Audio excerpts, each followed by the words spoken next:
have the votes. There were 19 defections, 10 Republicans voting for Andy Biggs of Arizona, 9 voting for others. You could see by our count, Hakeem Jeffries, the Democratic leader, has more votes than Kevin McCarthy at 211 to 202. He will not become Speaker, though, because you need the majority of the votes cast. 218 is the number he would need. There are only 212 Democrats, so he would need 6 Republicans to vote for him. You won't see that happen today. It looks like we're headed toward another round of votes.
Republican leader Kevin McCarthy appears to have not secured the votes he needed to become Speaker. It looks like we're headed towards a second ballot. Jake Sherman tweeting out, sources tell me Team McCarthy wants to move directly into a second ballot.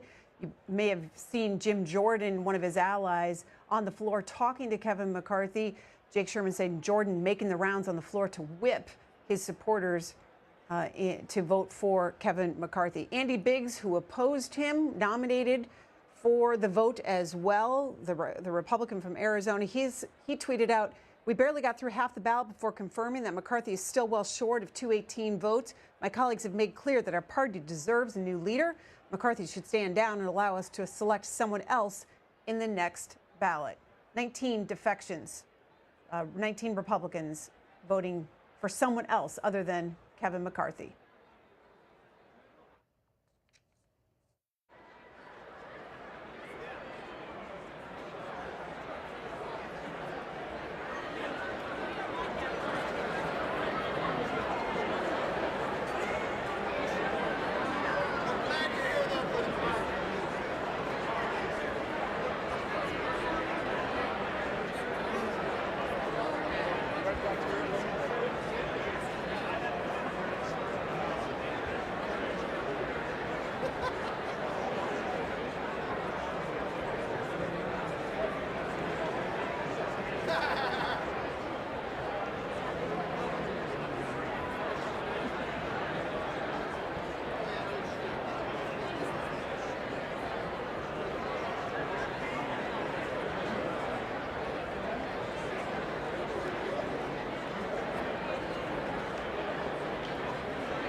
Live coverage here on C-SPAN of the vote for Speaker. We're still waiting to see what comes next after this first round of balloting.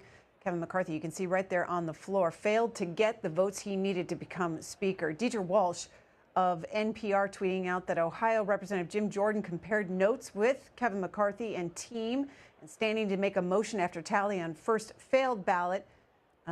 Standing right there, you can see at the podium, he's expected to make some sort of motion here shortly. Jordan Carney, who reports for Politico, tweets out that McCarthy was asked just now, this is around 1:51 p.m., about the possibility the Speaker's race lasts for days.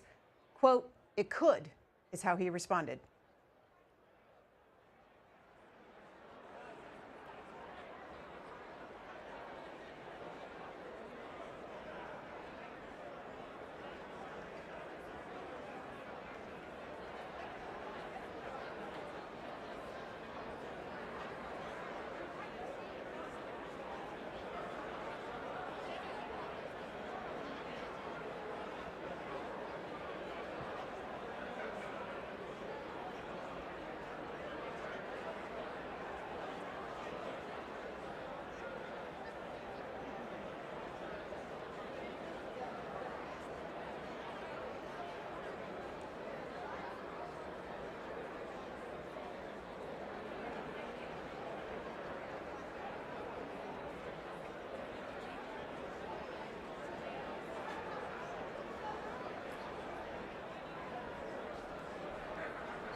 Waiting for the clerk to say what happens next after the first round of ballots failed to produce a speaker here. Kevin McCarthy says that he'll keep voting. He'll stick around to see if he can get the votes he needs. Sarah Ferris of Politico tweeting out, hearing chatter among ours that McCarthy will ask Jim Jordan, there on your screen, to deliver nominating speech for the next ballot in an attempt to pressure those no votes to flip. This would come after several GOPers cast votes for Jordan instead of Kevin McCarthy in the last round. There were a total of 19 Republicans who voted for someone else other than Kevin McCarthy. Leader McCarthy would need to flip 15 of those 19 to secure the votes he needs.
House will be in order.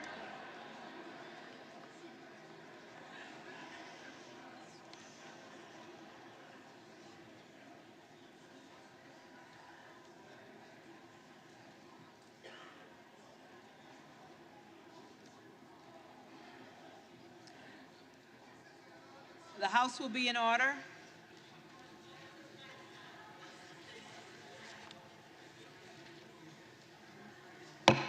The House will be in order.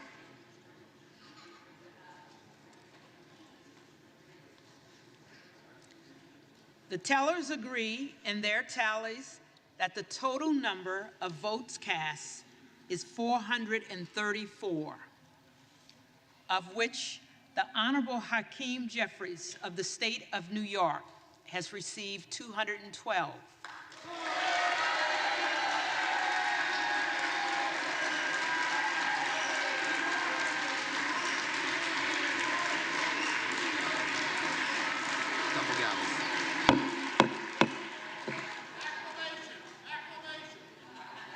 The Honorable Kevin McCarthy of the state of California has received 203.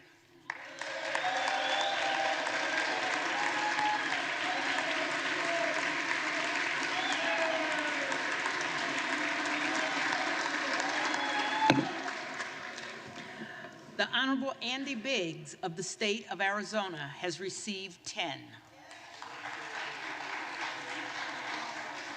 The Honorable Jim Jordan of the state of Ohio has received 6. The Honorable Jim Banks of the state of Indiana has received 1. The Honorable Lee Zeldin of the state of New York has received 1. The Honorable Byron Donalds of the state of Florida has received 1.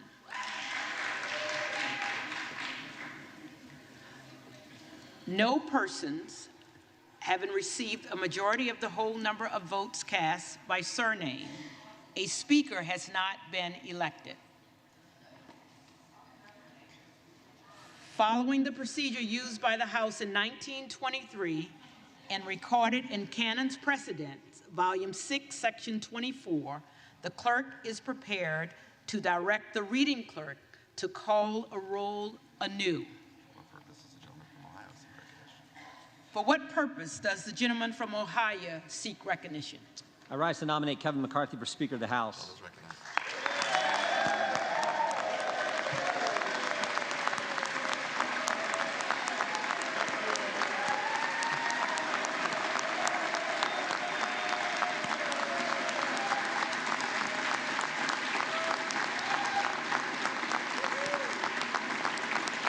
The gentleman is recognized.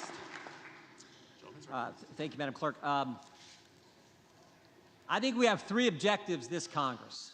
3 fundamental things we have to get done in the 118th Congress. First, pass the bills that fix the problems. In 2 years' time, we have a border that is no longer a border. We have a military that can't meet its recruitment goals. We have bad energy policy, bad education policy, record spending, record inflation, record debt, and a government that has been weaponized against we the people, against the very people we represent. So we need to pass legislation to address all that. And I hope my Democrat colleagues will join me. I really do. But I have my doubts. And if they don't, and if Chuck Schumer says, no, we're not going to take up that legislation that we pass, and if Joe Biden won't sign it, so be it. They'll have to answer to the people in 2024. Second, we can never, ever let a bill like the one that passed 12 days ago, $1.7 trillion spent, we can never, ever let that kind of legislation pass again.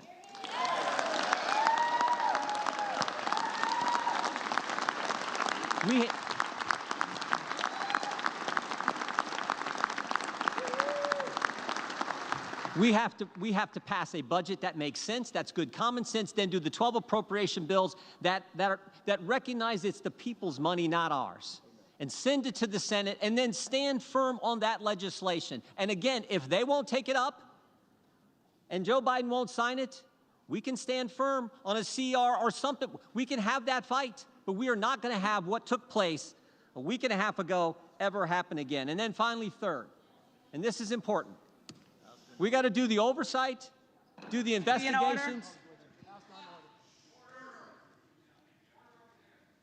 We have to do the oversight and the investigations that need to be done. This idea that bureaucrats who never put their name on a ballot but think they run the country, who have assaulted our constituents' First Amendment liberties, they need to be held accountable. That has to happen. We need to do it.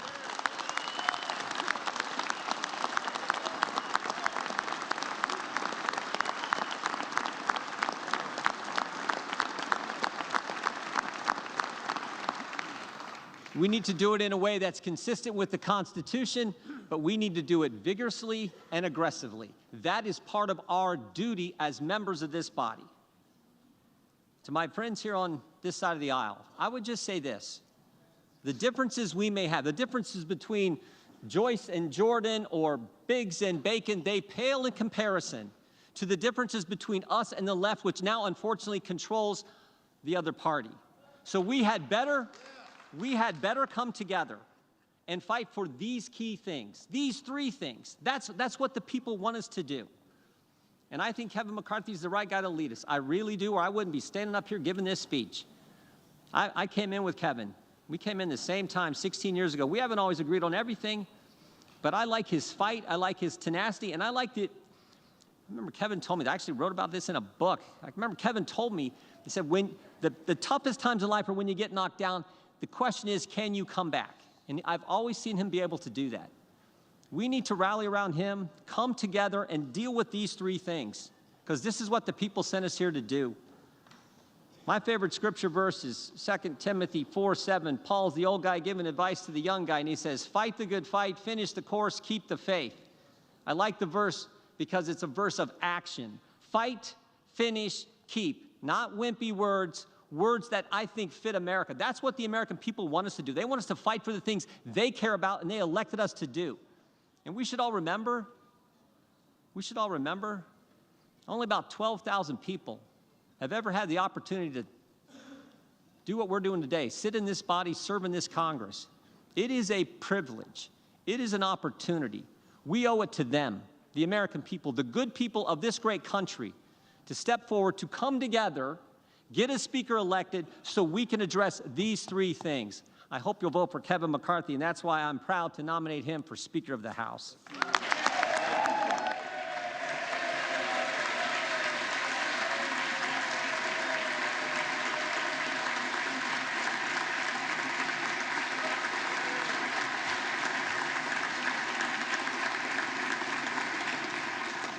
For what purpose does the gentleman from California rise?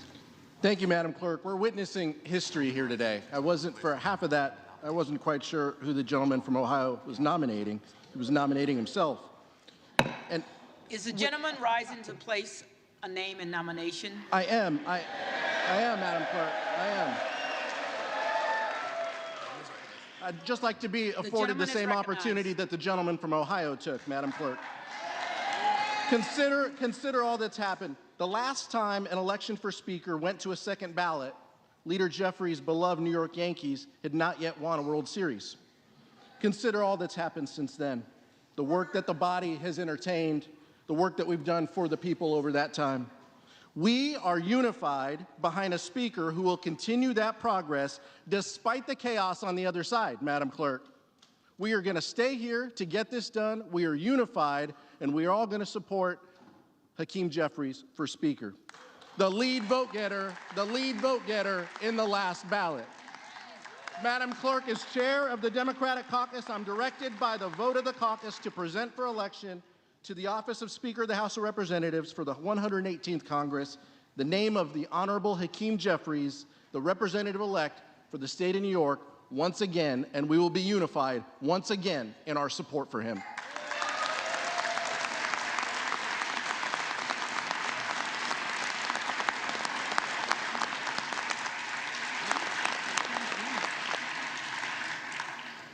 For what purpose does the gentleman from Florida rise? To nominate a candidate for Speaker of the House. The gentleman is recognized. Well, sometimes we have to do jobs that we don't really want to do. And sometimes we have to do jobs that we are called to do. And so, my colleagues, I rise to nominate the most talented, hardest working member of the Republican conference, who just gave a speech with more vision than we have ever heard from the alternative. I'm nominating Jim Jordan. Jim Jordan is humble, perhaps today, humble to a fault. Maybe the right person for the job of Speaker of the House isn't someone who wants it so bad.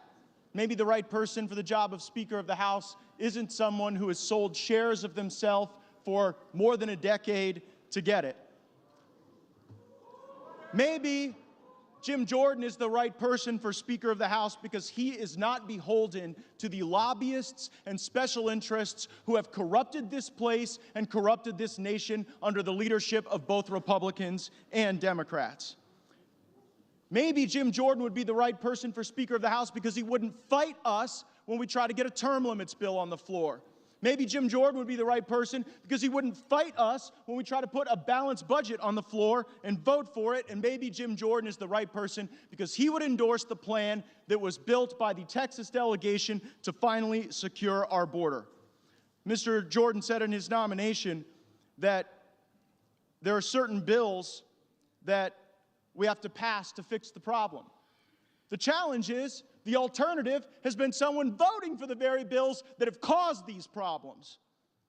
Mr. Jordan says that we cannot accept legislation like the omnibus, and I fully agree. And if Jim Jordan were Speaker of the House, if he were the leader of the Republican team, we wouldn't have that circumstance choking the economy of our country, increasing inflation, and diminishing the prospects of a better life for our fellow Americans. And finally, Mr. Jordan said we must engage in rigorous oversight. Every one of my Republican colleagues knows that the person who can lead that oversight effort, who works on it every day, who has the skill and the talent and the will, is Jim Jordan. I'm nominating him, and I'm voting for him.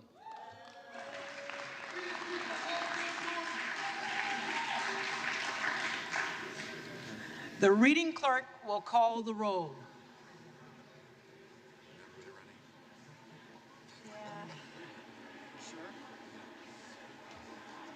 That wasn't on an existential.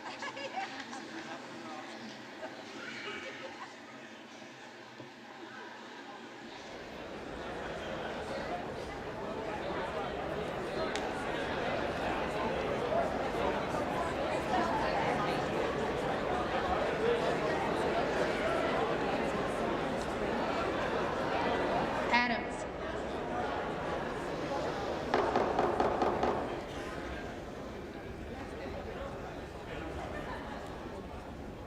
Adams. Jeffries.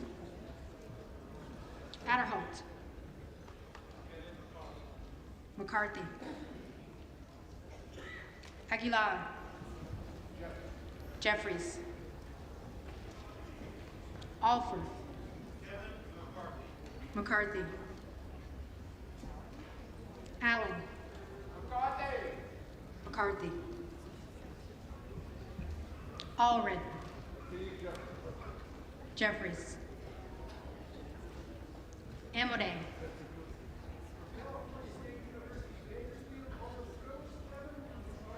McCarthy. Armstrong. McCarthy.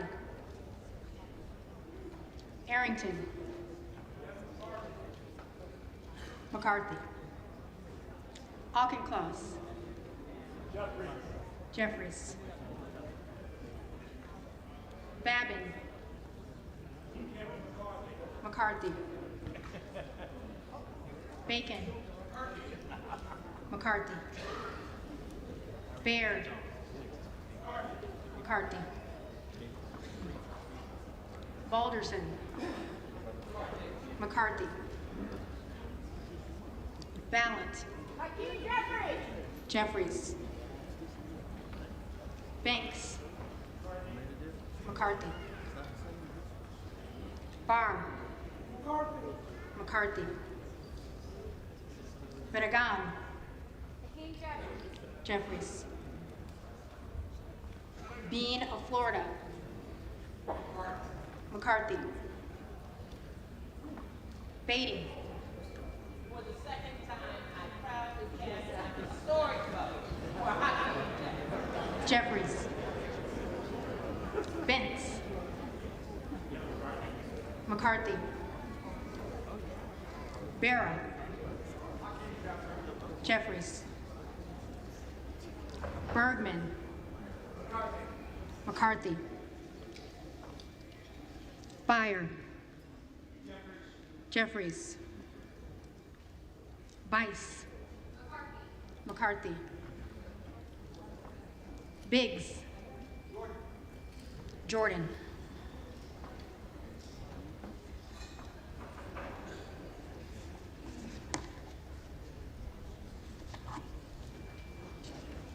Bilirakis. McCarthy. Bishop of Georgia. Jeffries.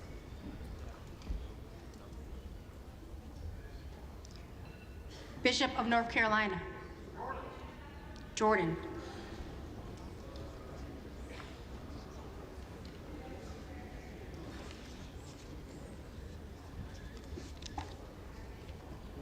Blumenauer. Jeffries. Blunt Rochester. Jeffries. Boebert. Jordan.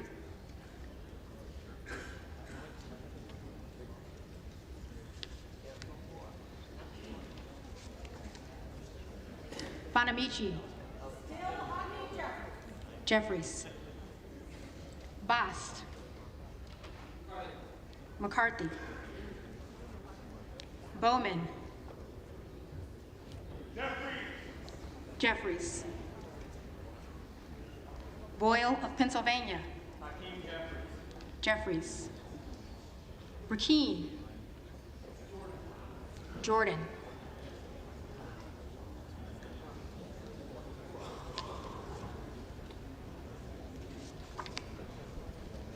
Brown.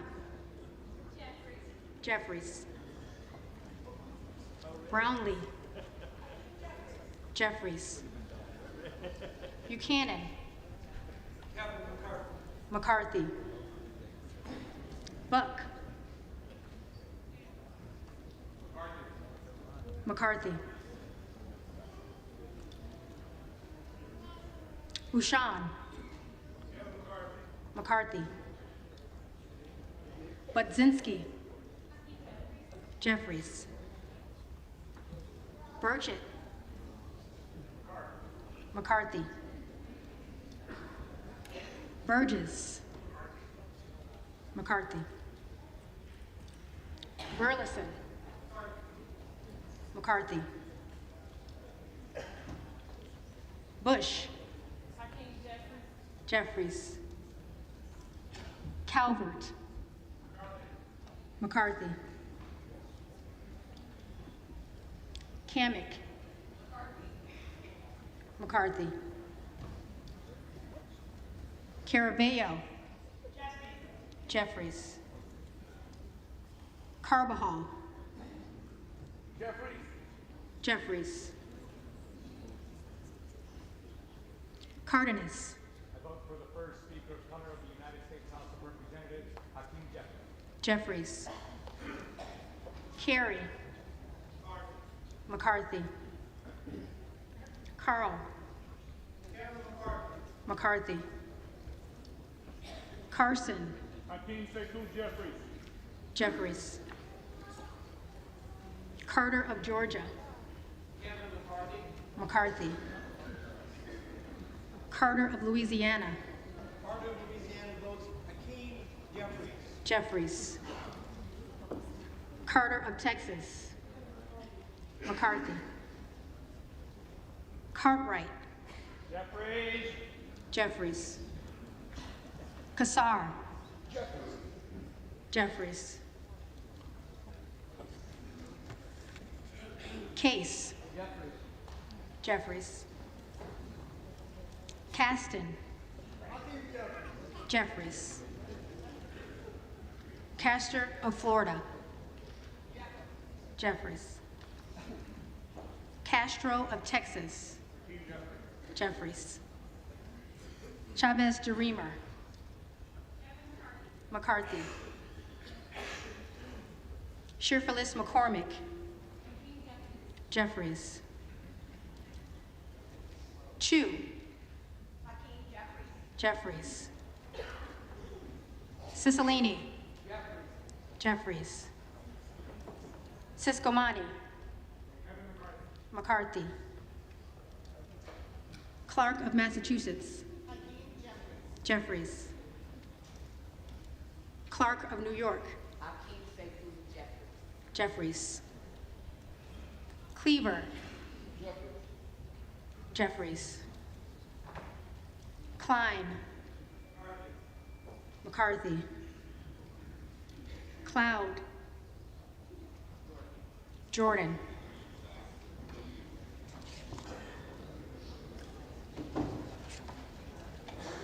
Clyburn.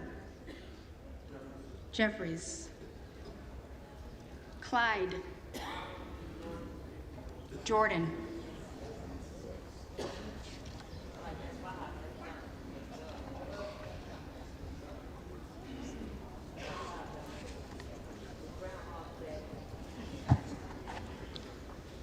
Cohen. Jeffries. Cole. McCarthy. Collins. McCarthy. Comer. McCarthy. Connolly. Jeffries. Correa. Jeffries. Costa. Costa.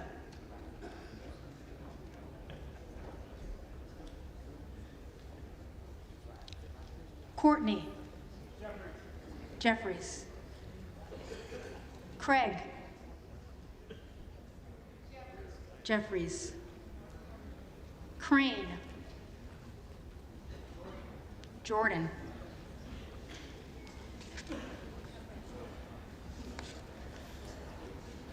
Crawford. McCarthy. Crenshaw. McCarthy. Crockett.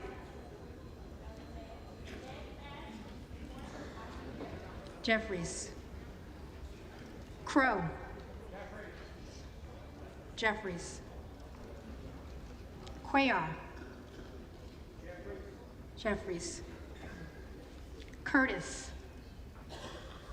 McCarthy.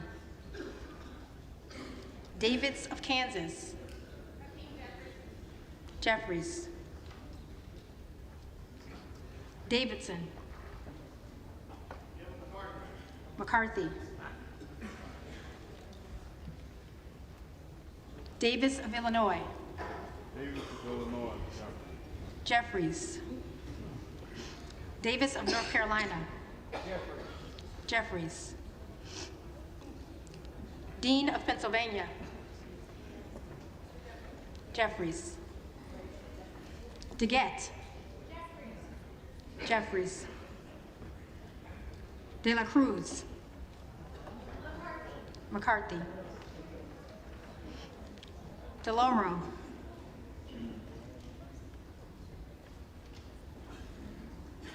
DeLauro.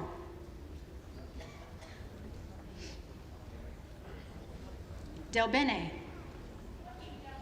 Jeffries. DeLuzio. Jeffries. DeSaulnier. Jeffries. Desjardins. McCarthy. D'Esposito. McCarthy. Diaz-Balart. McCarthy. Dingle. Jeffries. Doggett. Jeffries. Donalds.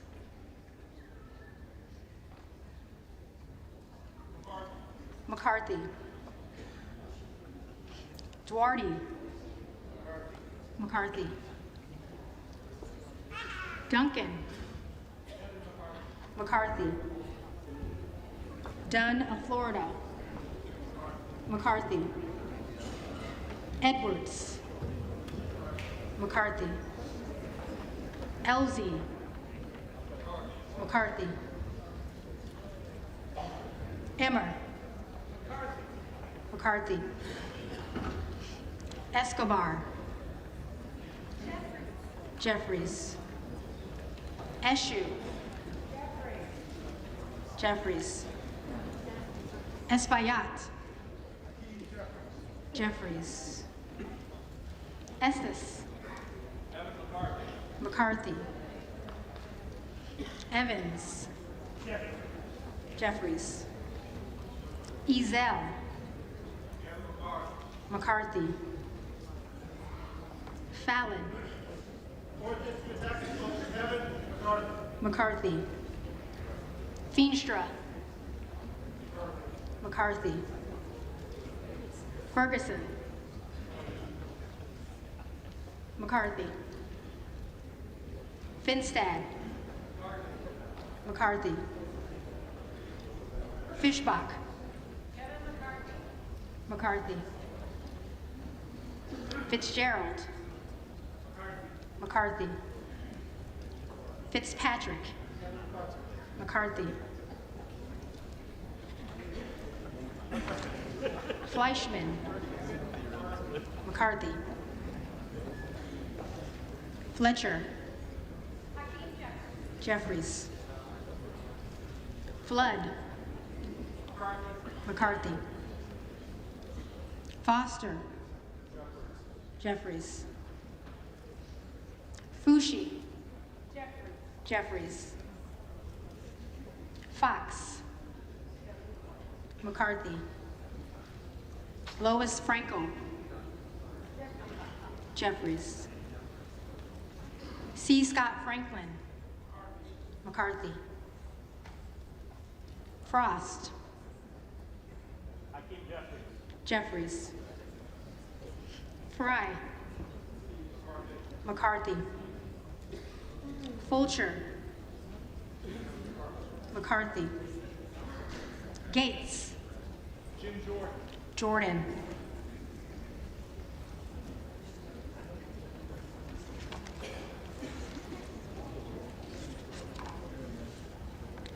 Gallagher.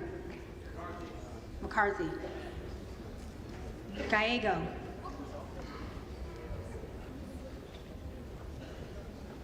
Gallego.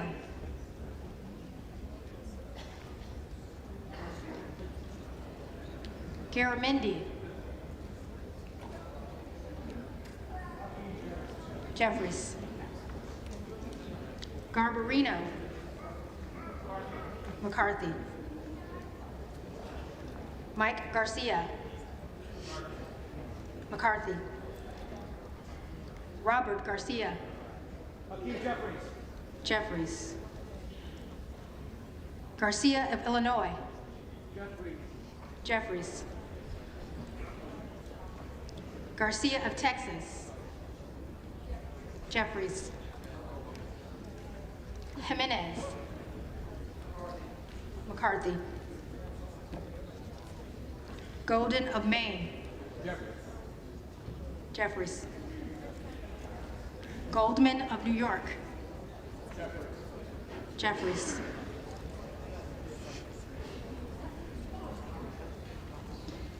Gomez. Jeffries. Tony Gonzalez. McCarthy. Vicente Gonzalez. Jeffries. Good of Virginia. Jordan.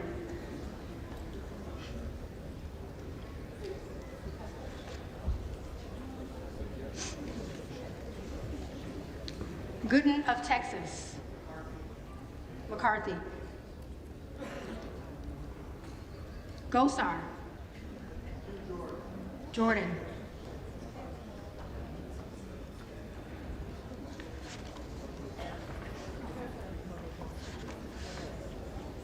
Gottheimer. Jeffries. Granger.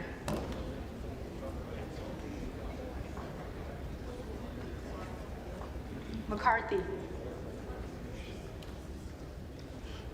Graves of Louisiana. McCarthy. Graves of Missouri. McCarthy. Green of Tennessee. McCarthy. Green of Texas.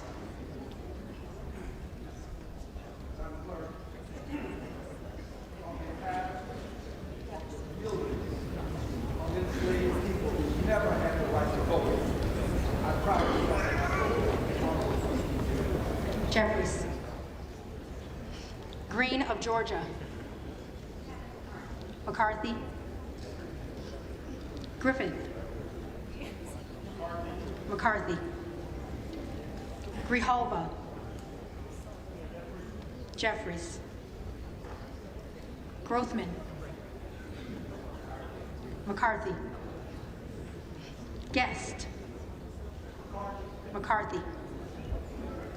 Guthrie. McCarthy. Hageman. McCarthy. Harder of California. Jeffries. Harris. Jordan.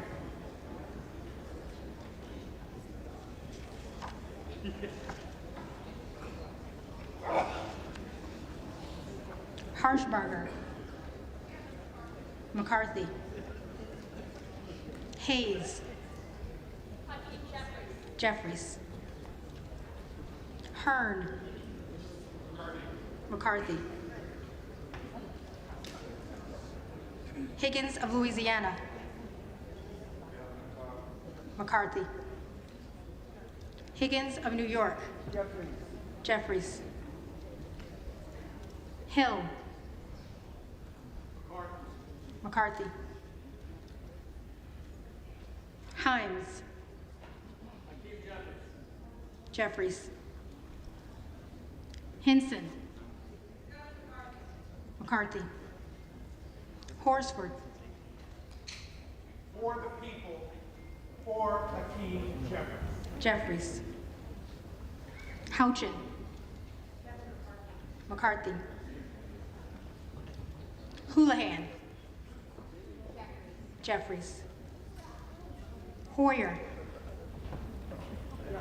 Jeffries. Hoyle of Oregon.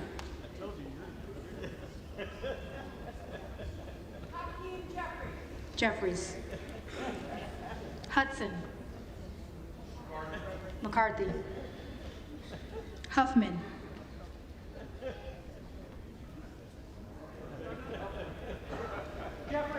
Jeffries. Huizinga. McCarthy. Hunt. McCarthy.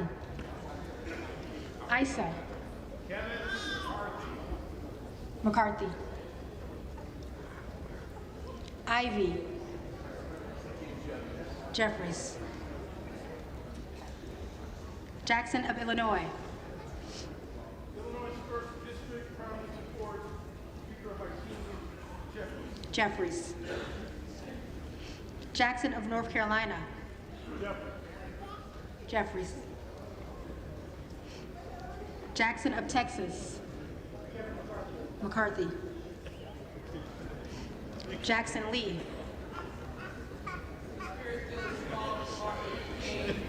John Lewis, Barbara Ford, and Elijah Cummings. I proudly stand to vote for Speaker Hakeem Jeffries. Jeffries.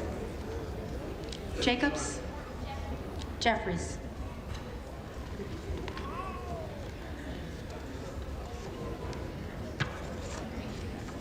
James. McCarthy. Jayapal. Jeffries. Jeffries. Jeffries.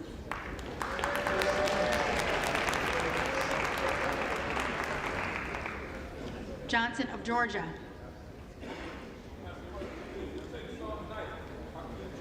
Jeffries. Johnson of Louisiana. McCarthy. Johnson of Ohio. McCarthy. Johnson of South Dakota. McCarthy. Jordan. McCarthy. Joyce of Ohio. McCarthy. Joyce of Pennsylvania. McCarthy. Kim Lager Dove. Jeffries.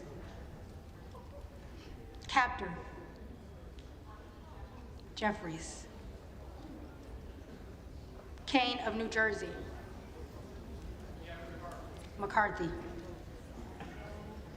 Keating. Jeffries. Kelly of Illinois. Jeffries. Kelly of Mississippi. McCarthy. Kelly of Pennsylvania. McCarthy. Khanna. Jeffries. Kiggins of Virginia. McCarthy. Kildee. Jeffries. Kiley. McCarthy. Kilmer. Jeffries. Kim of California. McCarthy. Kim of New Jersey. Jeffries. Krishnamurthy. Jeffries. Custer. Jeffries. Kustoff. McCarthy. LaHood. McCarthy.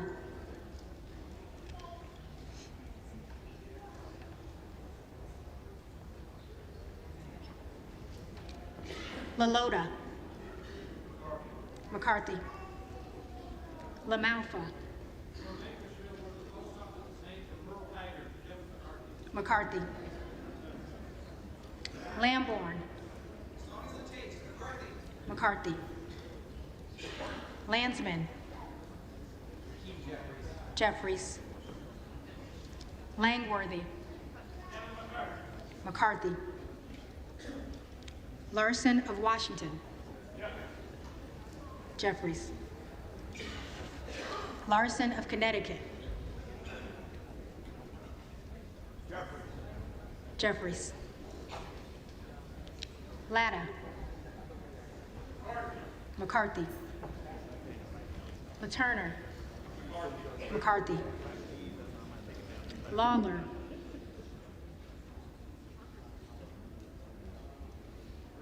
Lawler. McCarthy. Lee of California.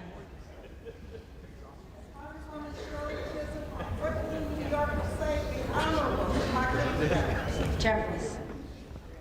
Lee of Florida. McCarthy. Lee of Nevada. Jeffries. Lee of Pennsylvania. Jeffries. Ledger Fernandez. Jeffries. Lesko. McCarthy. Letlow. McCarthy. Levin. Jeffries. Liu. Jeffries. Lofgren. Jeffries. Loudermilk. McCarthy.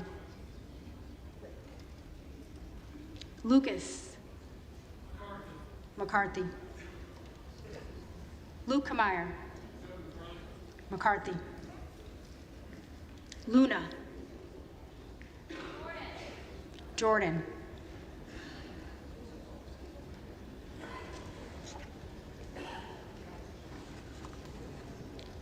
Latrell. McCarthy. Lynch. Jeffries. Mace. McCarthy. Magaziner. Jeffries. Maliotakis. McCarthy. Mann. McCarthy. Manning. Jeffries. Massey. McCarthy. Mast. McCarthy. Matsui. Jeffries. McBath.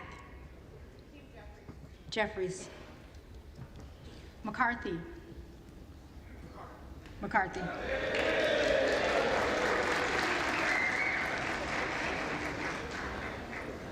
McCall. McCarthy. McLean. McCarthy. McClintock. McCarthy. McCullum. Jeffries. McCormick. McCarthy. McGarvey. Jeffries. McGovern. Jeffries. McHenry. McCarthy. Meeks. Jeffries. Menendez. Jeffries. Meng. Jeffries. Muser. McCarthy. Mfume. Jeffries. Miller of Illinois. Jordan.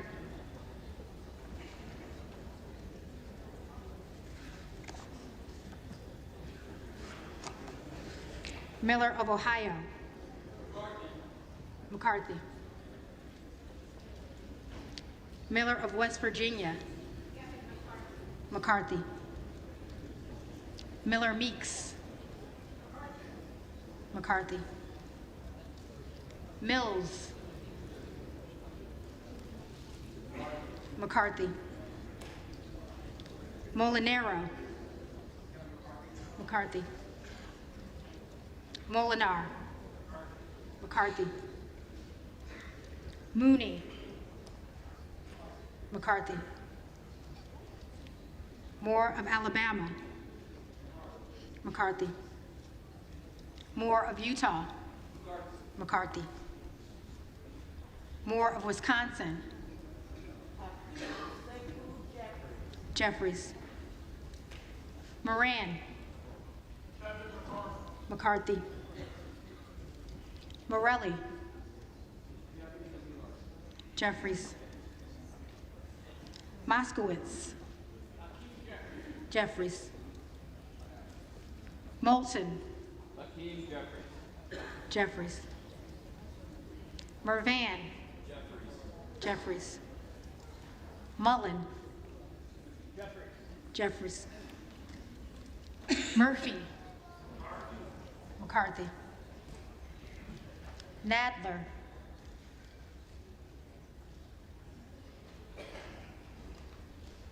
Nadler. Jeffries. Napolitano. Jeffries. Neal. Jeffries. Nagoose. Jeffries.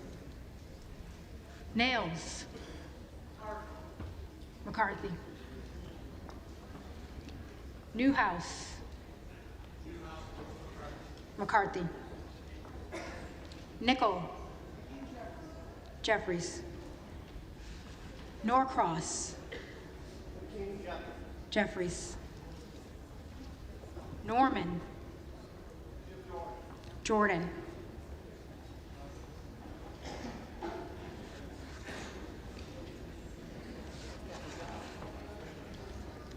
Nunn of Iowa, McCarthy,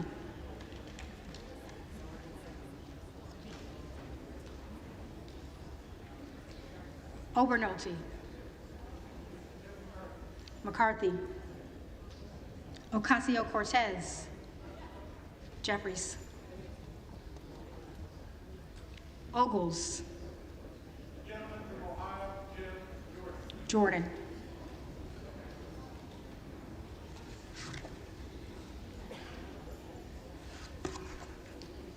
Omar, Jeffries, Owens,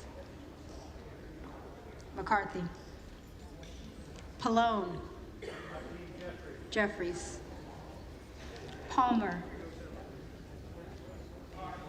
McCarthy, Panetta,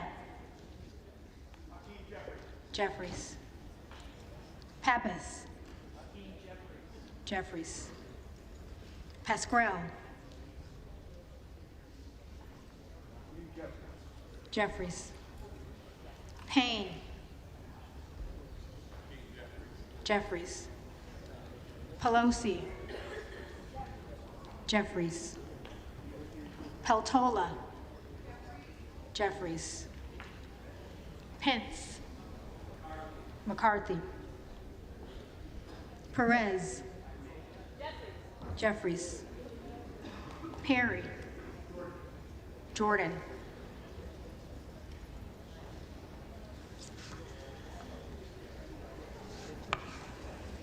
Peters, Jeffries, Pedersen, Jeffries, Pfluger, McCarthy, Phillips, Jeffries, Pingree, Jeffries, Pocan, Jeffries, Porter, Jeffries, Posey, McCarthy, Presley, Jeffries, Quigley,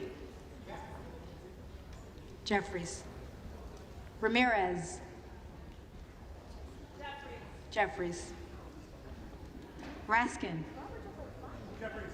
Jeffries, Reschenthaler, McCarthy, Rogers of Washington, McCarthy, Rogers of Alabama, McCarthy,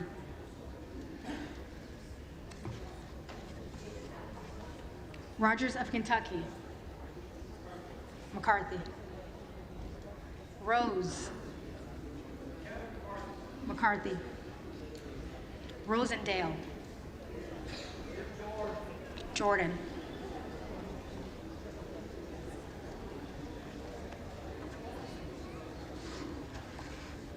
Stanton,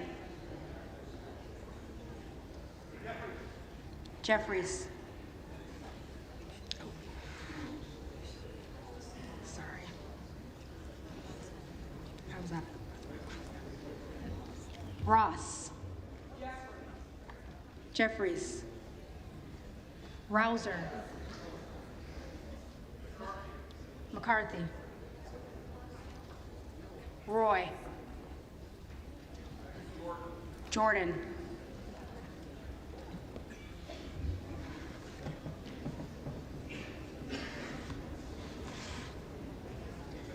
Ruiz, Jeffries, Rupersberger, Jeffries, Rutherford, McCarthy, Ryan, Jeffries, Salazar, McCarthy, Salinas, Jeffries,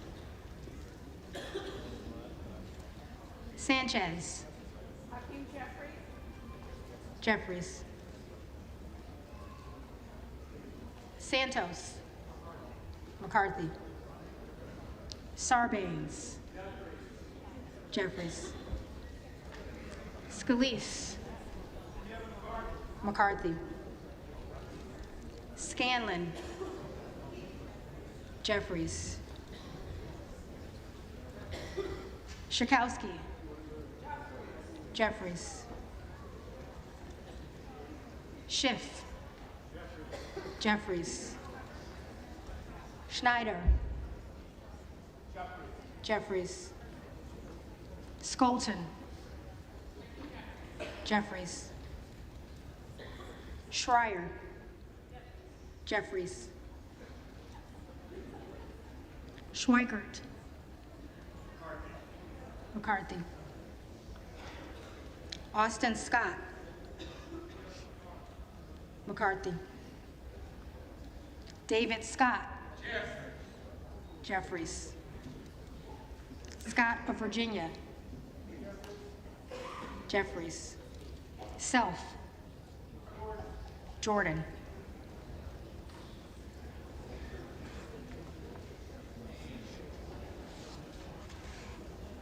Sessions. McCarthy.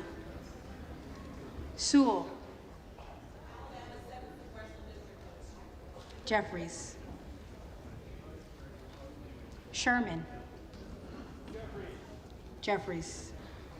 Sherrill. Jeffries. Simpson. McCarthy.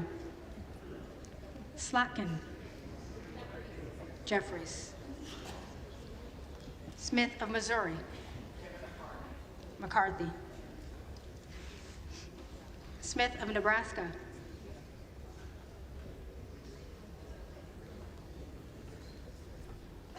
Smith of Nebraska.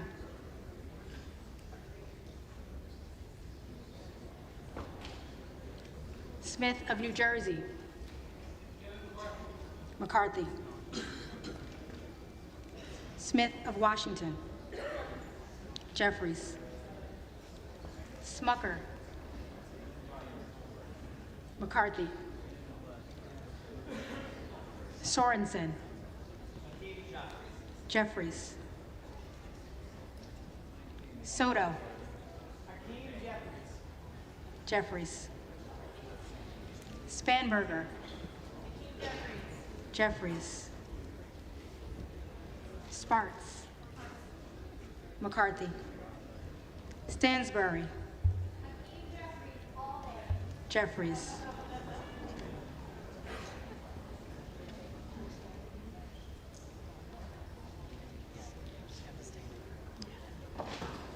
Stanton. Jeffries. Stauber. McCarthy. Steele. McCarthy. Stefanik. McCarthy. Stile. McCarthy. Stubbe. McCarthy. Stevens. Jeffries. Stewart. McCarthy. Strickland.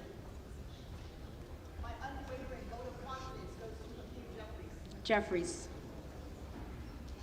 Strong. McCarthy. Swalwell. Jeffries. Sykes. Jeffries. Takano.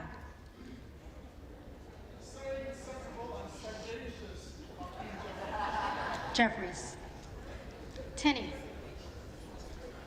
McCarthy. Tanadar.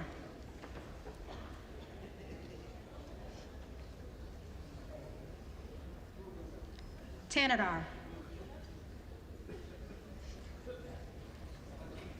Jeffries. Thompson of California. Jeffries. Thompson of Mississippi. Jeffries. Thompson of Pennsylvania. McCarthy. Tiffany. McCarthy. Timmons. McCarthy. Titus. Jeffries. Talib.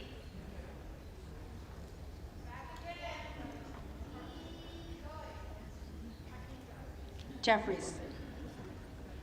Takuda. Jeffries. Tonko. Jeffries. Torres of California. Jeffries. Torres of New York. Jeffries. Trahan. Jeffries. Trone. Jeffries. Turner. McCarthy. Underwood. Jeffries. Valadeo. McCarthy. Van Drew.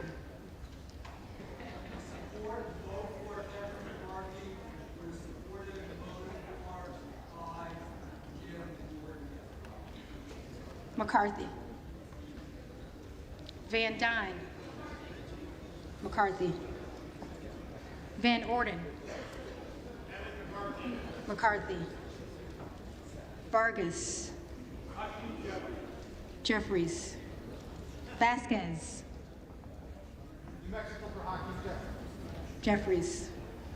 Jeffries. VC. Jeffries. Velasquez. Jeffries. Wagner. McCarthy.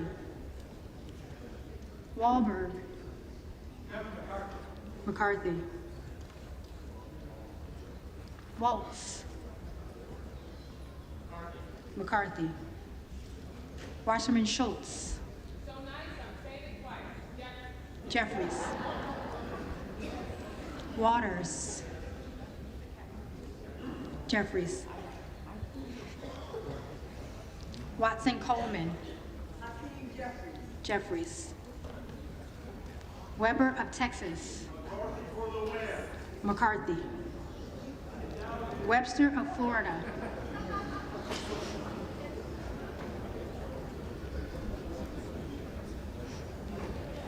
Webster of Florida.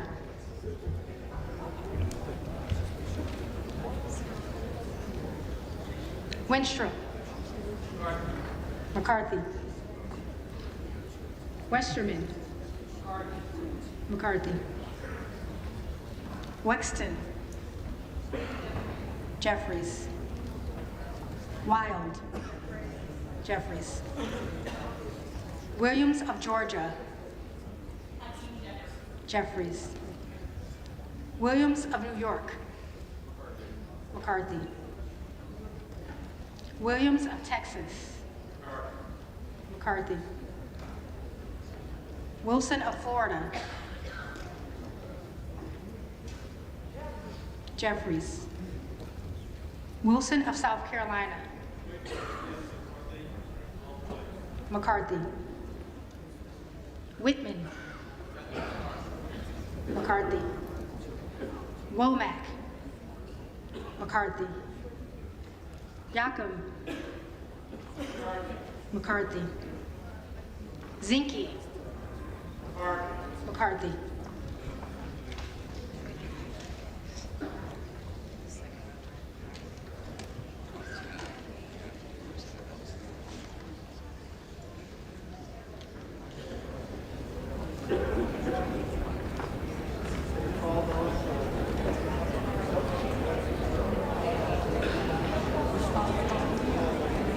The reading clerk will now call the names of the representatives-elect who did not answer the first call of the roll.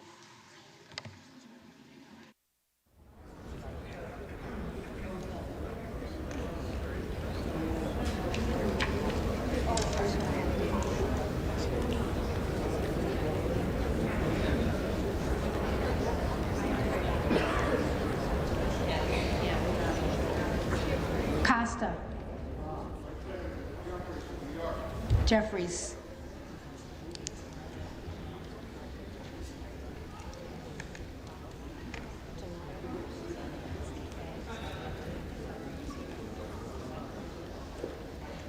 DeLauro. Jeffries.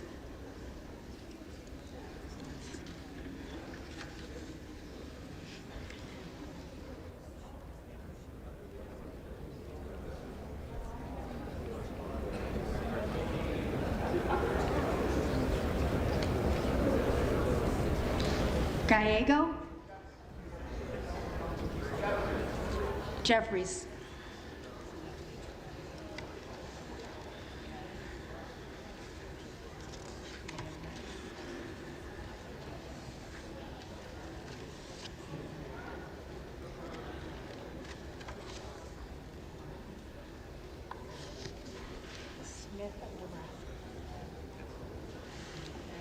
Smith of Nebraska. McCarthy.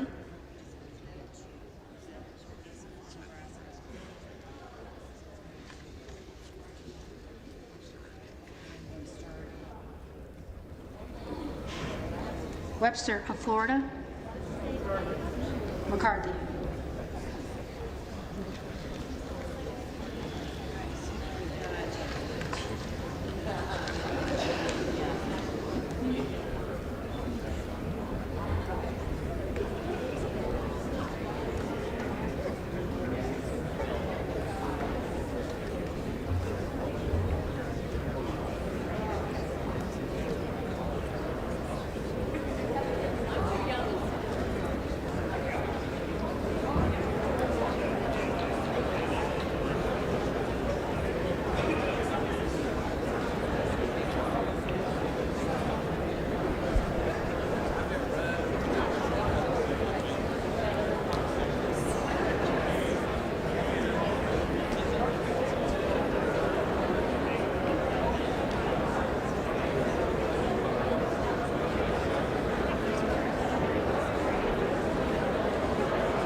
Republican leader Kevin McCarthy appears to have lost his second bid for Speaker in the second ballot happening on the House floor.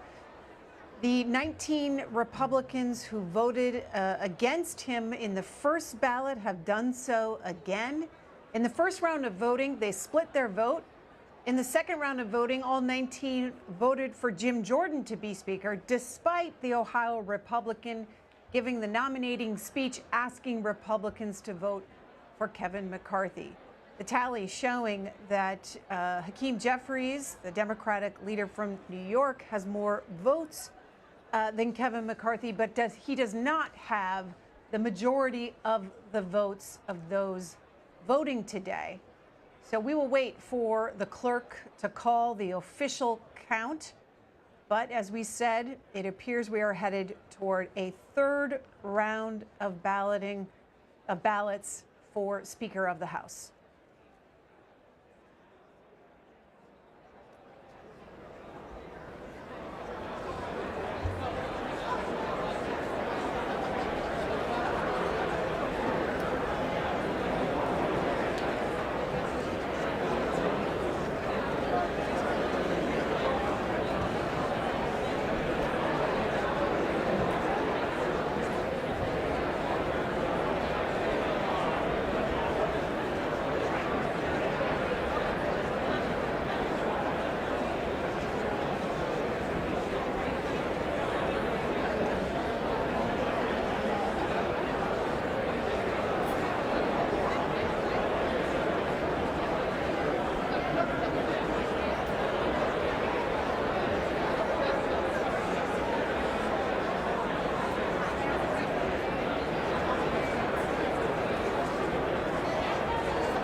Once again, if you're just joining us for our live coverage here on C-SPAN of the House floor, the second ballot for Speaker it has not produced a Speaker. The 19 Republicans who voted against Kevin McCarthy, the first ballot, have done so again. Robert Costa, who reports for CBS News, saying that Congressman Jim Costa, no relation to him, a blue dog Democrat, tells CBS News that if the GOP doesn't get it together, the rank and file on the Republican side should consider a coalition government in the House. Costa says he has spoken to Fred Upton, a Republican, Frank Lucas, another Republican, about the idea if it got there.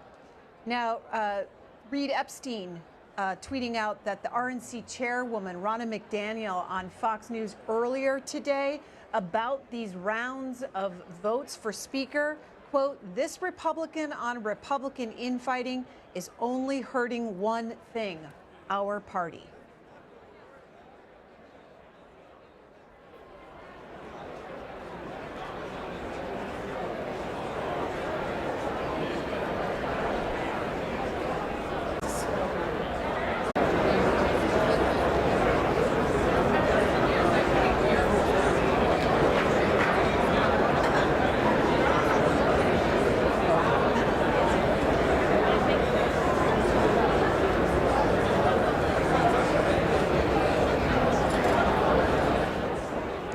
Happening on the floor now on the first day of the 118th Congress, the former Speaker of the House, Nancy Pelosi, talking with the new Democratic leadership team.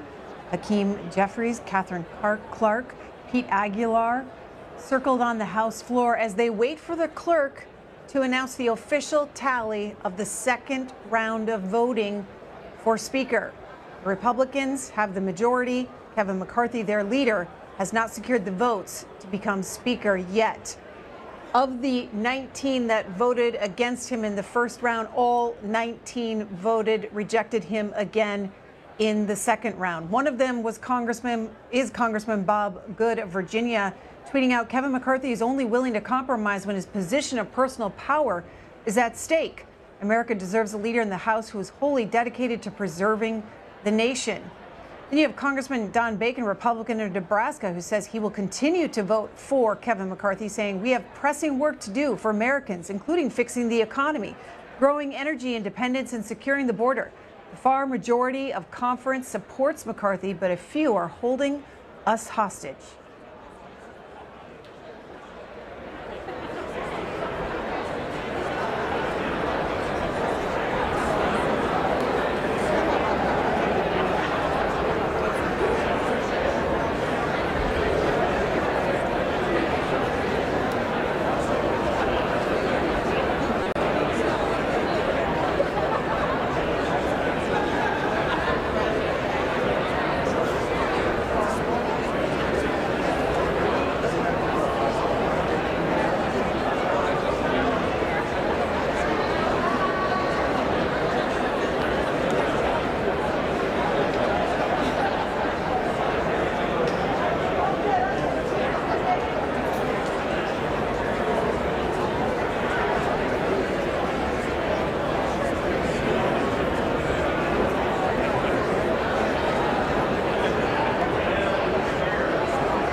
Despite having the majority, Republicans appear to be at a stalemate over who should serve as their speaker in the 118th Congress. After 2 rounds of ballots, Kevin McCarthy, the Republican leader, has not secured enough votes. He has the majority of Republican votes, but he does not have, after 2 rounds, the majority of those voting in the chamber. The magic number is 218, and he does not have that. 19 Republicans voted against him in the first 2 rounds of voting.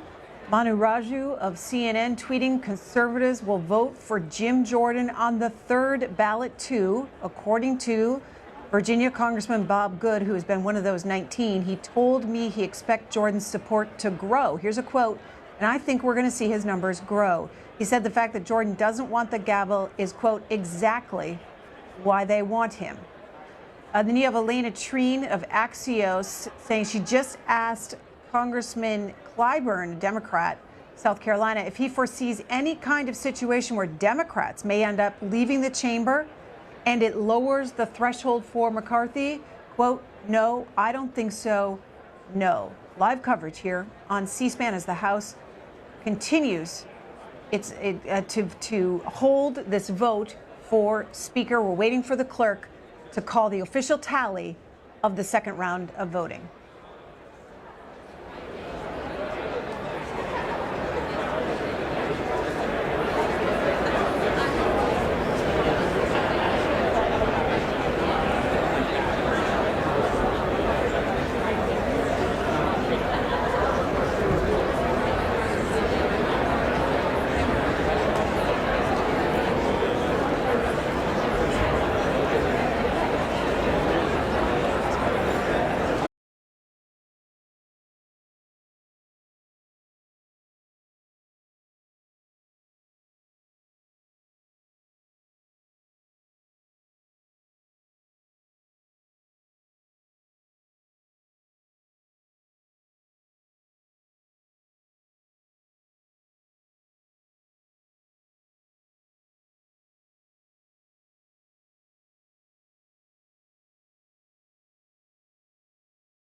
You're watching C-SPAN's live coverage of the vote for Speaker. They have just finished their second round of ballots, and we're expecting a third round of voting to begin. Sahil Kapoor of NBC reporting. House Democratic Whip Catherine Clark's office tells lawmakers another vote is expected soon and to stay close. Quote, please remain near the floor. The reason? Democratic absences equals lower threshold equals potentially easier for McCarthy to get elected Speaker. Chip Roy, one of the members, one of those 19 Republicans who have rejected Kevin McCarthy as Speaker. He was on Fox News saying, we're not going to back down until we get in a room and we decide how we'll be able to stand up and fight for the American people, no matter who the Speaker is. I'm not blinking, he tells the network. And Representative Andy Biggs, one of the leaders of the so-called anti-McCarthy movement, tweeting out.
It has been 100 years since the House voted in multiple ballots for Speaker of the House. We just finished here on the House floor the second round of voting. It appears the U.S. House is headed for a third round of voting for Speaker. There have been 14 times where it took more than 2 ballots for a nominee to become Speaker. 13 of those instances occurred before the Civil War. The longest Speaker election on record lasted 2 months. Between December 1855 and February 1856, lawmakers had to cast 133 ballots before finally electing a Speaker. The last time a Speaker election lasted multiple ballots was in 1923, as we said, 100 years ago, when it took 9 ballots to elect a Speaker. We are headed toward the third round. Caitlin Collins of CNN tweeting out a quote from Dave Joyce, who is a supporter of Kevin McCarthy, telling CNN, we are going to continue to vote until Kevin's the next Speaker.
You just saw Kevin McCarthy, the leader of the Republicans in the House, on the floor after the second round of ballots did not produce enough votes for him to become Speaker. We are approaching the fourth hour of this new 118th Congress, and the House has not gotten past the vote for Speaker. They had an agenda that they wanted to get to today after voting for the Speaker, which was swearing in the newly elected members of Congress, the debating and voting on a rules package for this next Congress, the next 2 years.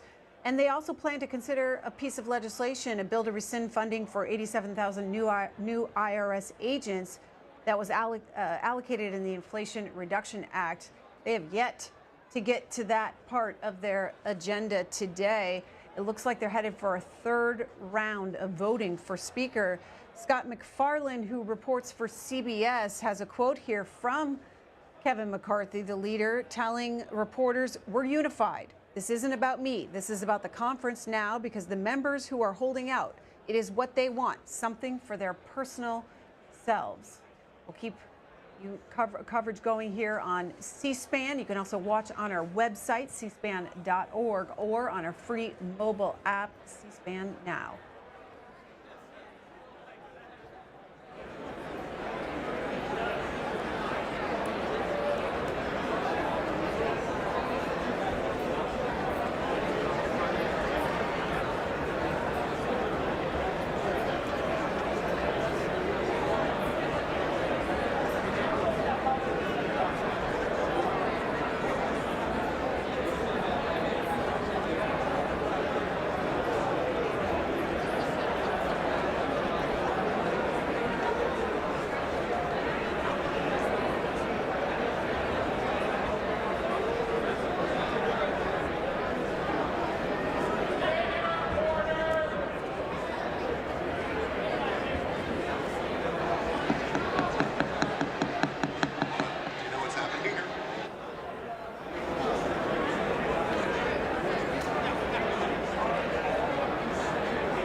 Will the House be in order?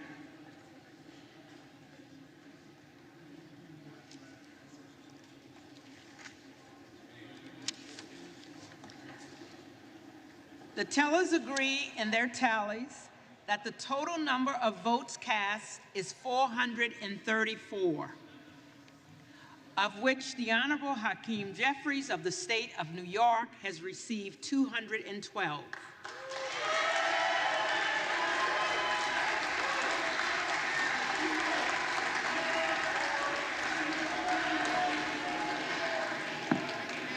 The Honorable Kevin McCarthy of the state of California has received 203.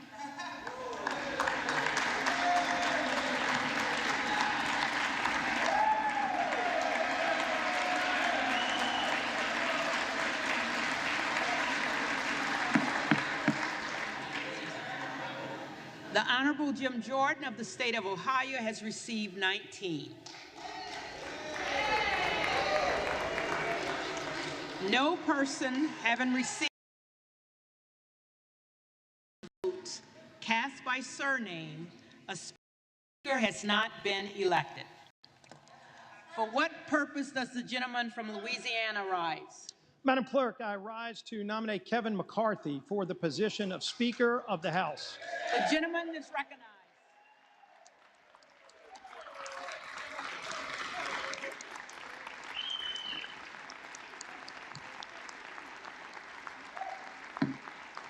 The gentleman is recognized. Thank you, Madam Clerk. We all came here to get things done, to get big things done, to solve the problems.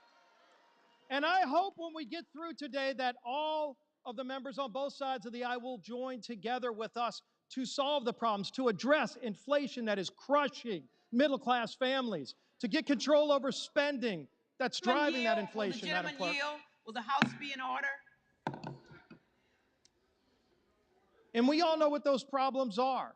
We've been talking about them for a long time. We've been proposing legislation for a long time.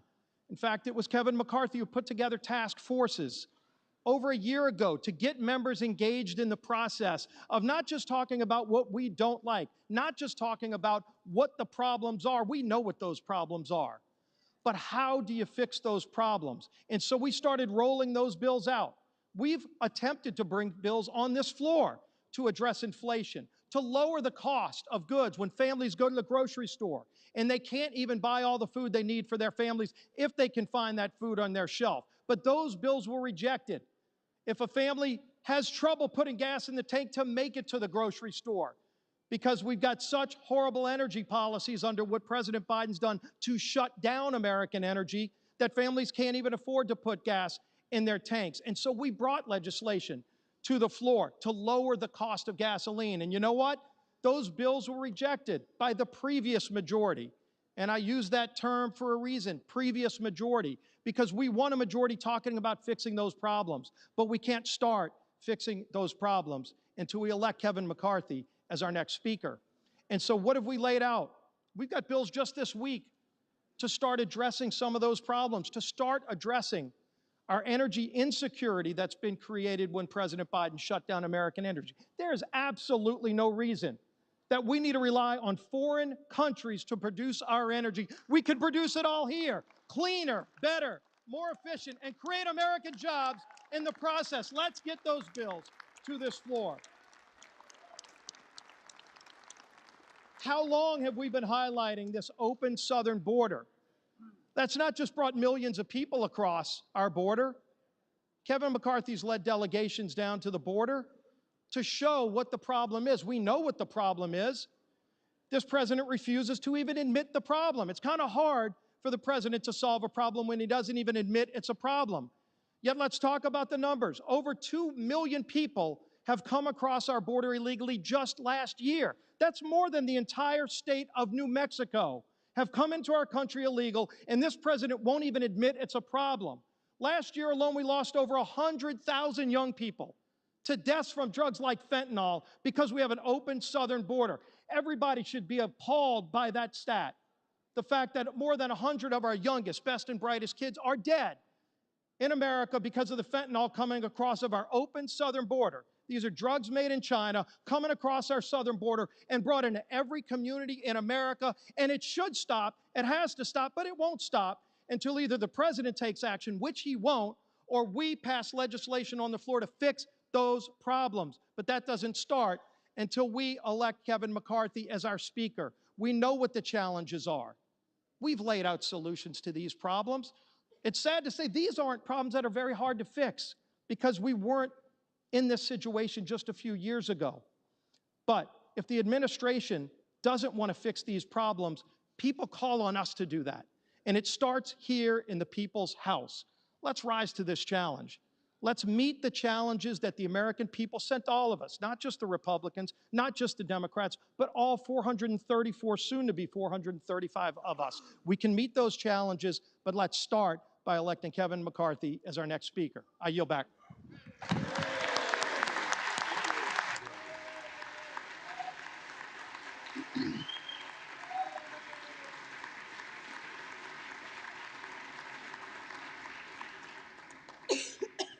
For what purpose does the gentleman from California rise?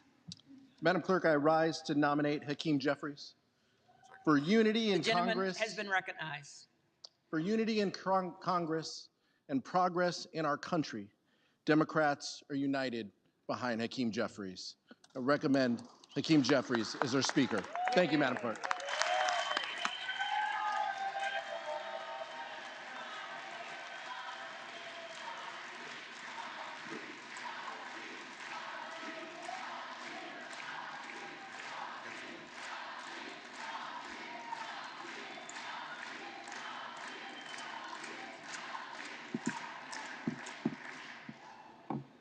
It does not seem like he's seeking recognition, so let's just say the clerk is prepared to call the roll.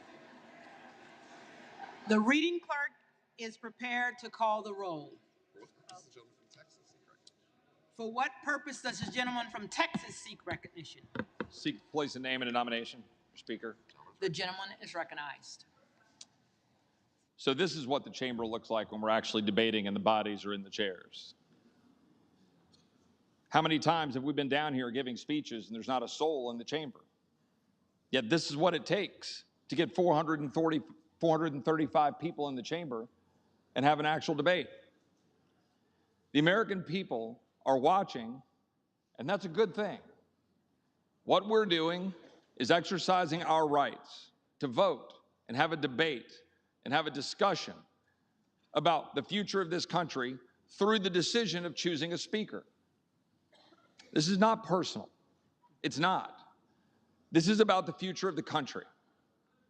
This is about the direction of the country. American people who are looking at this body and wondering why we can pass $1.7 trillion bills that are unpaid for. They can just slide in $45 billion for Ukraine but not pay for it. $40 billion for emergency spending and not pay for it. 10% increase in defense spending, 6% increase in non-defense spending and not pay for it. And not do a thing except put language in a bill that prohibits our ability to use the money to secure the border. That bill gets rammed through, and we know exactly how it gets rammed through, because the defense world and the non-defense world come together and say, you know what? We're going to cut a deal, and we'll all go to the mics, and we're all going to give speeches, and the American people are the big losers. That's what happens. We know that's what happens. The Rules Committee sits up there and passes a bill, sends it to the floor, and we have no debate on the floor of this body. We haven't been able to offer an amendment on the floor of this body since May of 2016. The former leader and I have discussed this right here. That's true. But the fact is, this place has to change. It has to change. And the change comes by either adopting rules and procedures that will make us actually do our job, or it comes from leadership. And people ask me, what do you want? I want the tools, or I want the leadership to stop the swamp from running over the average American every single day. We can't keep doing this. I'm going to sit here until we figure out how to stop spending money we don't have. I don't want any more empty promises. I don't want any more, oh, don't worry, trust us, we'll do it. I want to know that we're going to be able to exercise our rights as a member of this body to stand up for the American people and actually fix this country. And it's not going to happen when we use our men and women in uniform in defense and wrap ourselves around that and then spend more money that we don't have, weakening that defense, weakening our country in the process. But that's what we just did. Ladies and gentlemen, I am asking for us to come together and figure out how to solve these problems. And to do that, I'm going to do what I did my very first act as a member of Congress, or as a congressman-elect, and nominate Jim Jordan for Speaker. Now, Jim has said he doesn't want that nomination, and Jim has been down here nominating Kevin, and I respect that. And again, I have no personal animus towards Kevin. And I've worked for the last 2 months to try to figure out how to get the rules to make this place better, and we've made progress. But we do not have the tools or the leadership yet to stop the swamp for rolling over the American people. Jim has been doing it. He has a track record of doing it. And for those reasons, I am nominating Jim Jordan from Ohio for Speaker of the House of Representatives.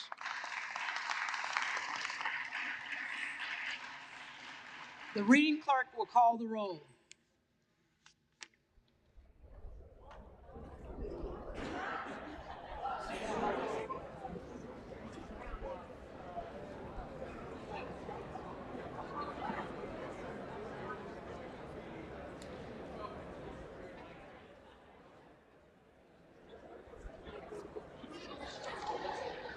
Adams.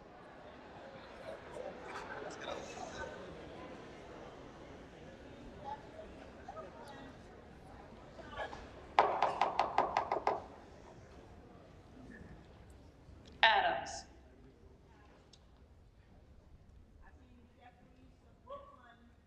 Jeffries. Adderholt. McCarthy. Aguilar. Jeffries. Alford. McCarthy. Allen. McCarthy. Allred. Jeffries. Amadei.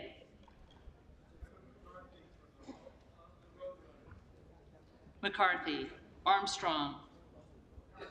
McCarthy. Arrington. McCarthy. Auchincloss. Jeffries. Babin. McCarthy. Bacon. McCarthy. Baird. McCarthy. Balderson. McCarthy. Ballant. Jeffries. Banks. McCarthy. Barr. McCarthy. Berrigan. Jeffries. Bean of Florida. McCarthy. Beatty.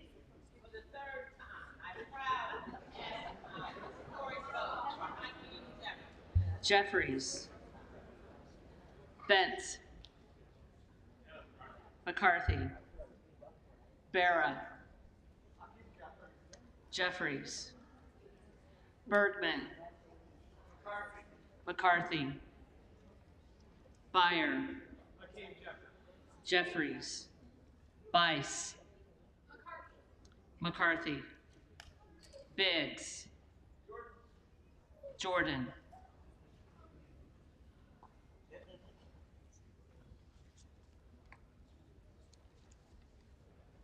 Bilirakis. McCarthy. Bishop of Georgia. Jeffries. Bishop of North Carolina. Jordan.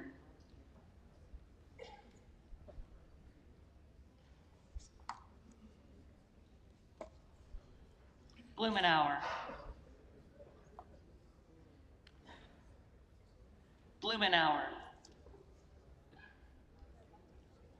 Blunt Rochester. Jeffries. Boebert.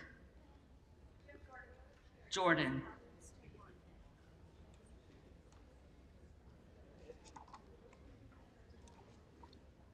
Bonamici. Jeffries. Bost. McCarthy. Bowman. Jeffries. Boyle of Pennsylvania. Jeffries. Rakeen. Jordan.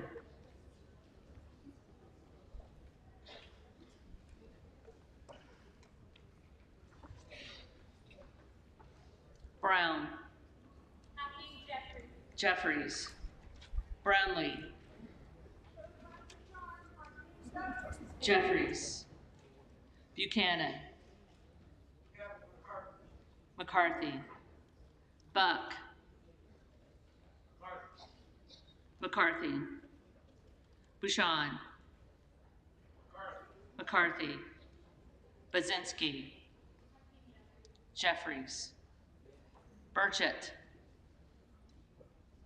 McCarthy. Burgess. McCarthy. Burlinson. McCarthy. Bush. Jeffries. Calvert. McCarthy. Kamek. McCarthy. Caraveo. Jeffries. Carbajal. Carbajal. Jeffries. Cardenas. Jeffries. Carey. McCarthy. Carl. McCarthy. Carson. Jeffries. Carter of Georgia.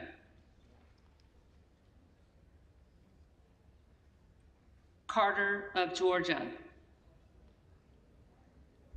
Carter of Louisiana. Carter of Louisiana probably votes for McKean Jeffries. Jeffries. Carter of Texas. McCarthy. Cartwright. Jeffries. Kassar. Jeffries. Case. Jeffries. Caston. Jeffries. Castor of Florida. Jeffries. Castro of Texas. Jeffries. Chavez de Reamer. McCarthy.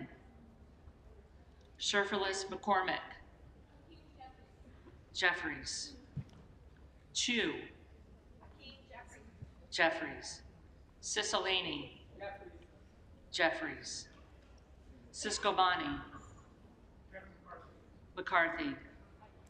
Clark of Massachusetts. Jeffries. Clark of New York. Jeffries.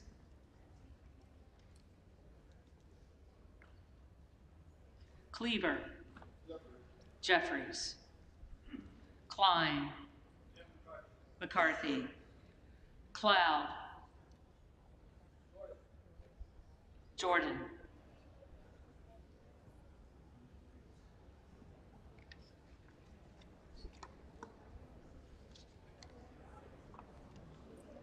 Clyburn. Jeffries. Clyde. Jordan.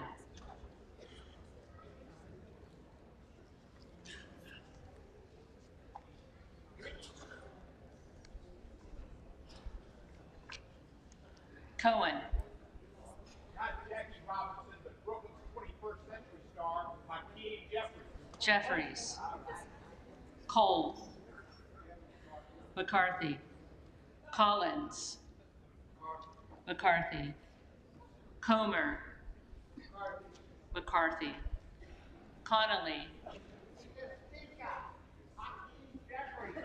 Jeffries. Correa. McKean Jeffries. Jeffries. Costa. Jeffries of New York. Jeffries. Courtney. Jeffries. Jeffries. Craig. Jeffries. Crane. Jordan.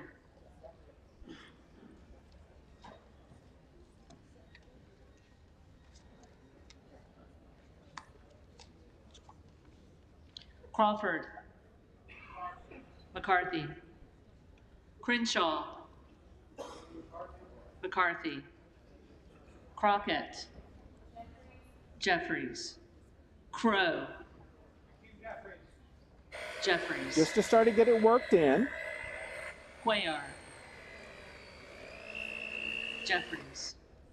Curtis. McCarthy. Davis of Kansas. Davids of Kansas. Jeffries. Davidson. McCarthy. Davis of Illinois. Jeffries. Davis of North Carolina. Jeffries. Dean of Pennsylvania. Jeffries. DeGette. Jeffries. Dela Cruz. McCarthy. DeLauro. Jeffries. Del Bene. Jeffries. DeLuzio. Jeffries. DeSaulnier. Jeffries. Desjardins. McCarthy. D'Esposito. McCarthy. Diaz-Balart. McCarthy. Dingle. Jeffries. Doggett. Jeffries. Donalds. Jordan.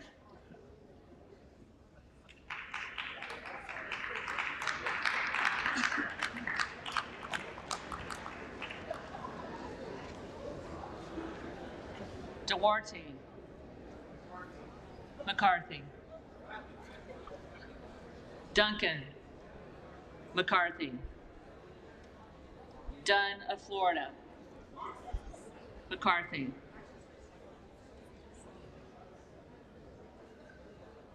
Edwards. McCarthy. Elsie. McCarthy. Emmer. McCarthy. Escobar. Jeffries. Eshoo. Jeffries. Espaillat. Jeffries. Estes. McCarthy. Evans. Jeffries. Ezell. McCarthy. Fallon. McCarthy. Finstra. McCarthy. Ferguson. McCarthy. Finstad. McCarthy. Fishbach.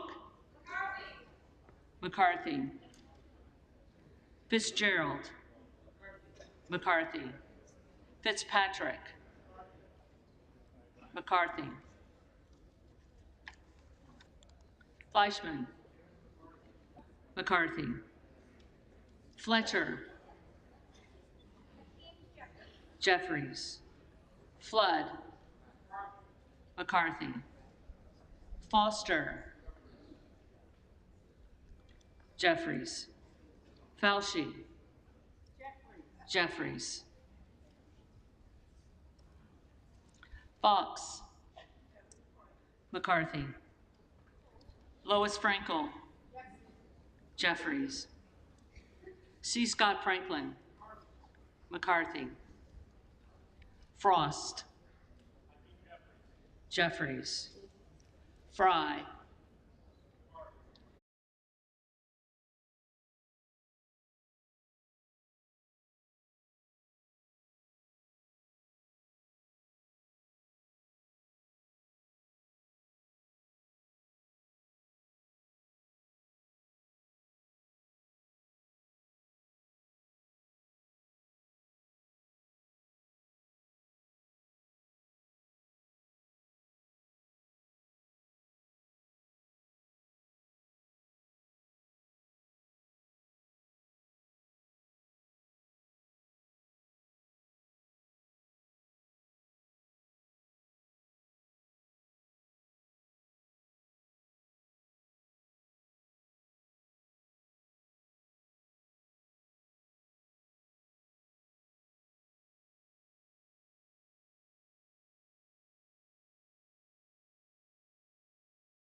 McCarthy.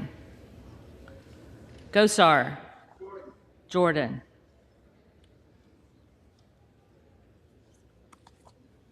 Gottheimer. Jeffries. Granger. McCarthy. Graves of Louisiana.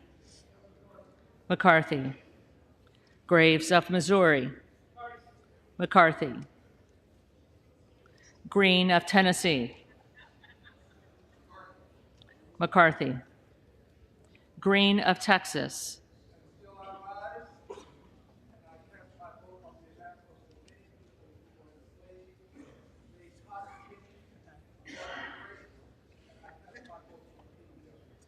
Jeffries. Green of Georgia. McCarthy. Griffith. McCarthy. Grijalva. Jeffries. Grothman. McCarthy. Guest. McCarthy. Guthrie. McCarthy. Hageman. McCarthy. Harder of California. Jeffries. Harris. Jordan.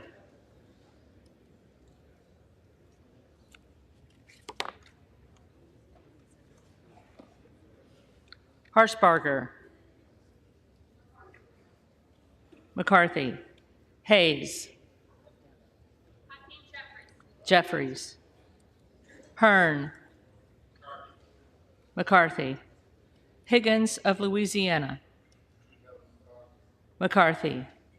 Higgins of New York. Jeffries. Hill. McCarthy. Himes. Jeffries. Henson. McCarthy. Horsford. Jeffries. Houchin. McCarthy. Houlihan. Jeffries. Hoyer.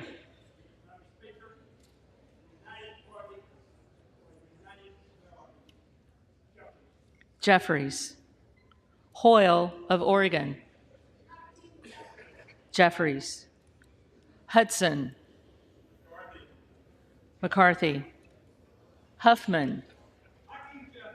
Jeffries. Huizinga. McCarthy. Hunt.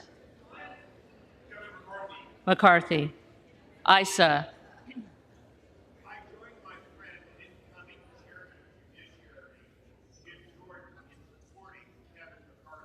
McCarthy. Ivy. Jeffries. Jackson of Illinois.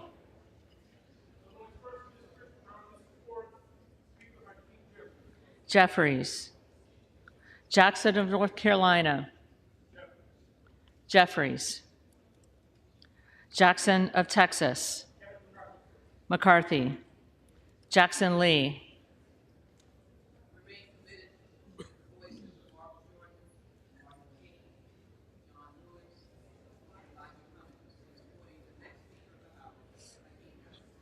Jeffries. Jacobs. Jeffries. James. McCarthy. Jayapal. Jeffries. Jeffries. Jeffries.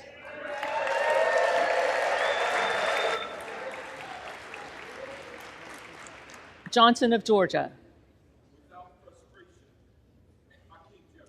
Jeffries. Johnson of Louisiana. McCarthy. Johnson of Ohio. McCarthy. Johnson of South Dakota. McCarthy. Jordan. McCarthy. Joyce of Ohio. McCarthy. Joyce of Pennsylvania. McCarthy. Kemlager Dove.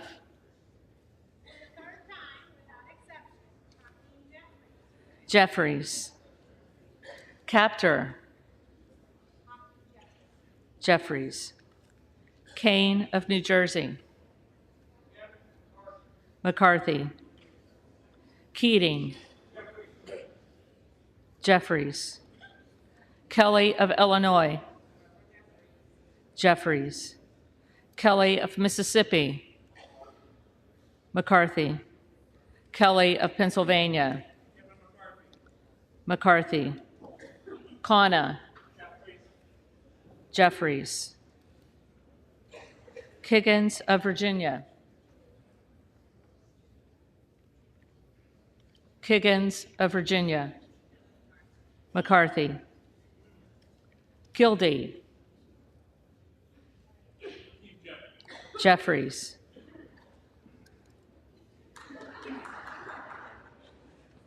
Kiley. McCarthy. Kilmer. Jeffries. Kim of California. McCarthy. Kim of New Jersey. Jeffries. Krishnamurthy. Jeffries. Custer.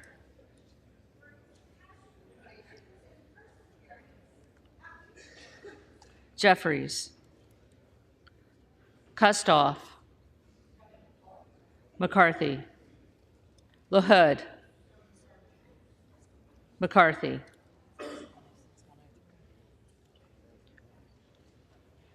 LaLoida.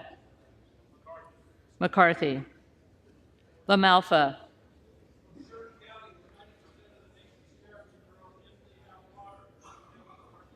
McCarthy. Lamborn. McCarthy. Landsman. Jeffries. Langworthy. McCarthy. Larson of Washington. Jeffries. Larson of Connecticut. Jeffries. Latta. McCarthy. LaTurner. McCarthy. Lawler. McCarthy. Lee of California.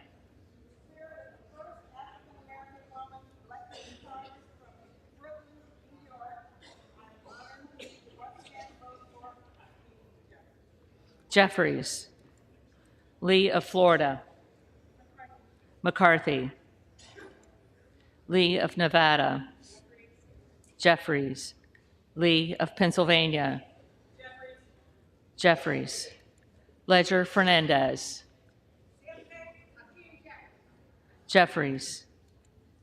Lesko. McCarthy. Letlow.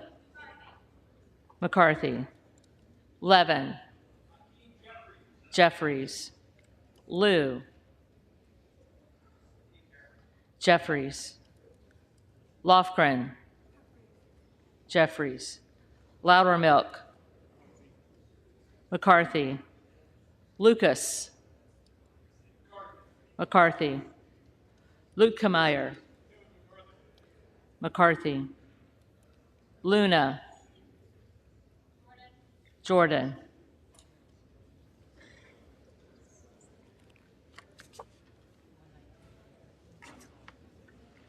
Luttrell. McCarthy. Lynch. Jeffries. Mace. McCarthy. Magaziner.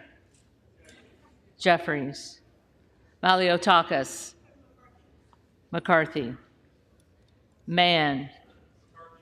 McCarthy. Manning. Jeffries. Massey. McCarthy. Mast. McCarthy. Matsui. Jeffries. McBath. Jeffries. McCarthy. McCarthy.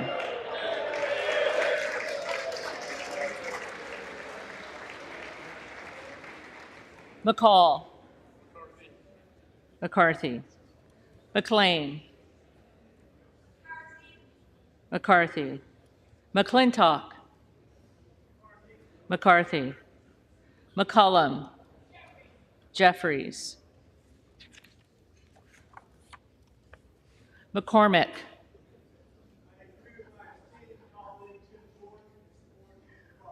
McCarthy.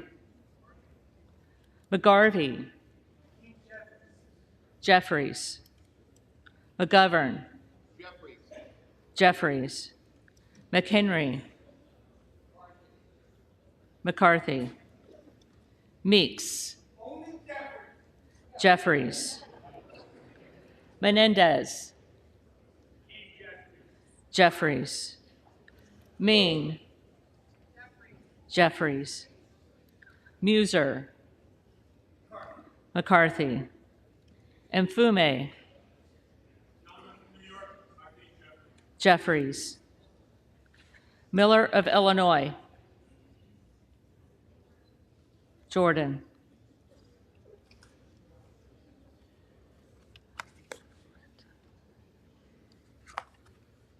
Miller of Ohio. McCarthy. Miller of West Virginia. McCarthy. Miller Meeks. McCarthy. Mills. McCarthy. Molinaro. McCarthy. Molinar. McCarthy. Mooney. McCarthy. Moore of Alabama. McCarthy. Moore of Utah. McCarthy. Moore of Wisconsin.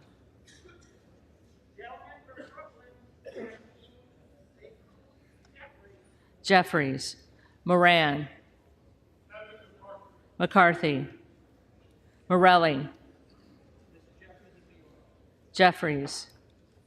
Muskowitz. Jeffries. Moulton. Jeffries. Mervan. Jeffries. Mullen. Jeffries. Murphy. McCarthy. Nadler. Jeffries. Napolitano. Jeffries. Neal. Jeffries. Neguse. Jeffries. Nels. McCarthy. Newhouse. McCarthy. Nickel. Jeffries.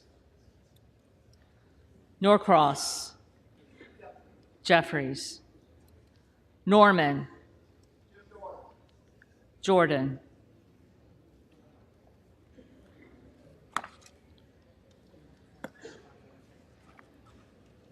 None of Iowa. McCarthy. Obernolte.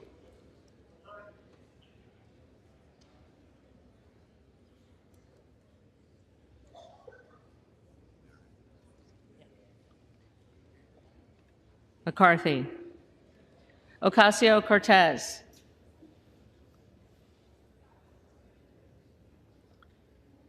Ocasio-Cortez.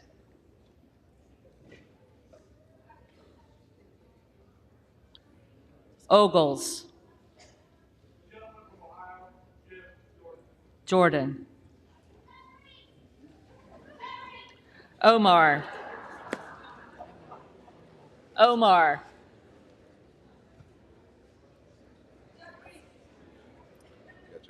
Jeffries.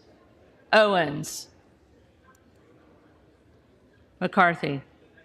Pallone. Jeffries. Palmer. McCarthy. Panetta. Jeffries. Pappas. Jeffries. Pasquarell. Jeffries. Payne. Jeffries. Pelosi. Jeffries. Peltola. Jeffries. Pence. McCarthy. Perez. Jeffries. Perry. Jordan.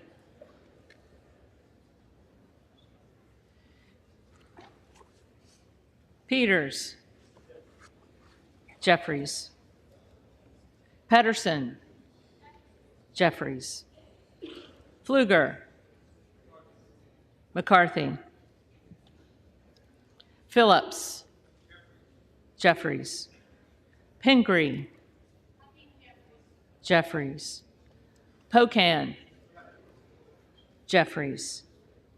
Porter. Jeffries. Posey. McCarthy. Presley.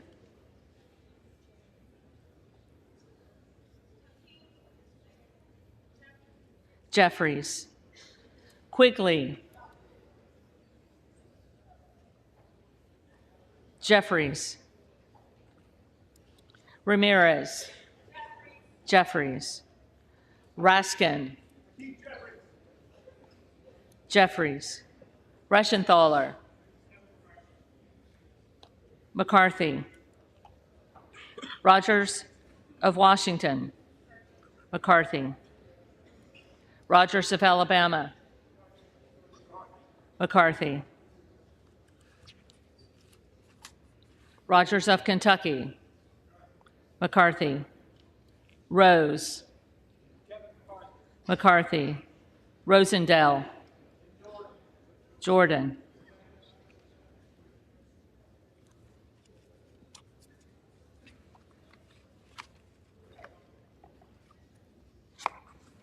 Ross. Jeffries. Rouser. McCarthy. Roy. Jordan.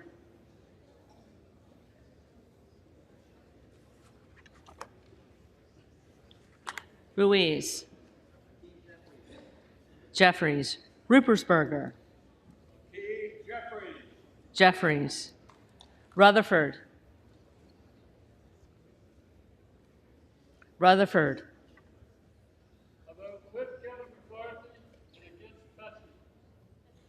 McCarthy. Ryan. Jeffries. Salazar. McCarthy. Salinas. Jeffries. Sanchez. Jeffries. Santos.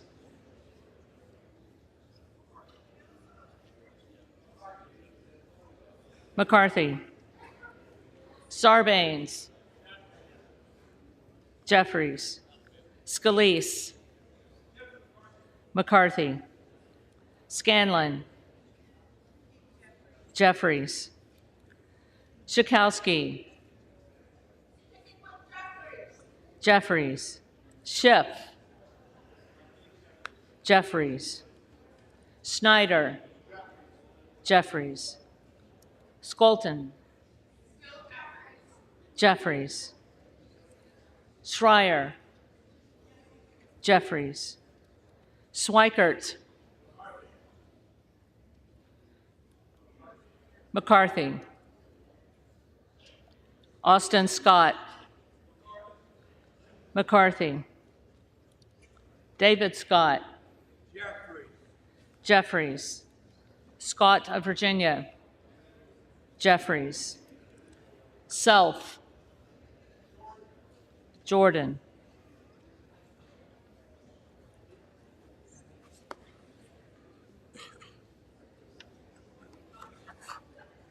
Sessions. McCarthy. Sewell. Jeffries. Sherman. Jeffries. Sherrill. Jeffries. Simpson. McCarthy. Slotkin. Jeffries. Smith of Missouri. McCarthy. Smith of Nebraska. McCarthy. Smith of New Jersey. McCarthy. Smith of Washington. Jeffries. Smucker. McCarthy. Sorensen. Jeffries. Soto. Jeffries. Spanberger. Jeffries. Sparts. McCarthy. Stansberry. Jeffries.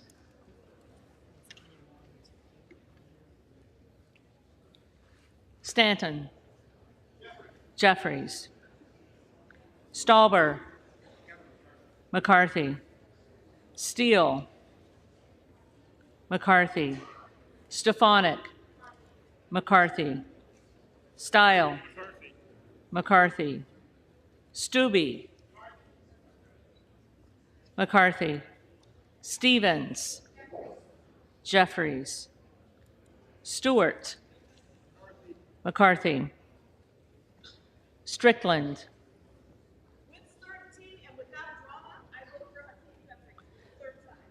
Jeffries. Strong. McCarthy. Swalwell. Jeffries. Sykes. Jeffries. Takano. Jeffries. Tenney. McCarthy. Tanadar.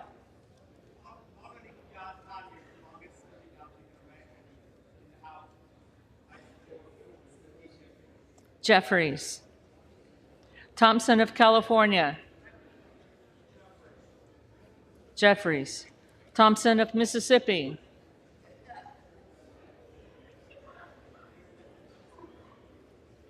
Thompson of Mississippi.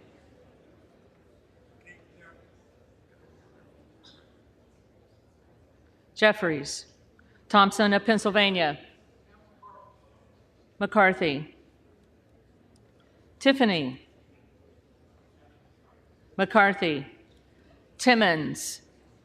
McCarthy. Titus.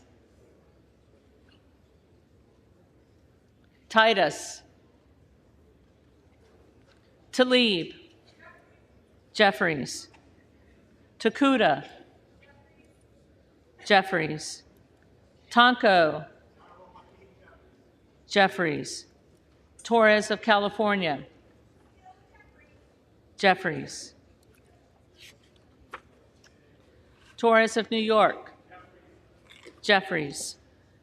Trahan. Jeffries. Trone. Jeffries. Turner. McCarthy. Underwood. Jeffries. Valadeo. McCarthy. Van Drew.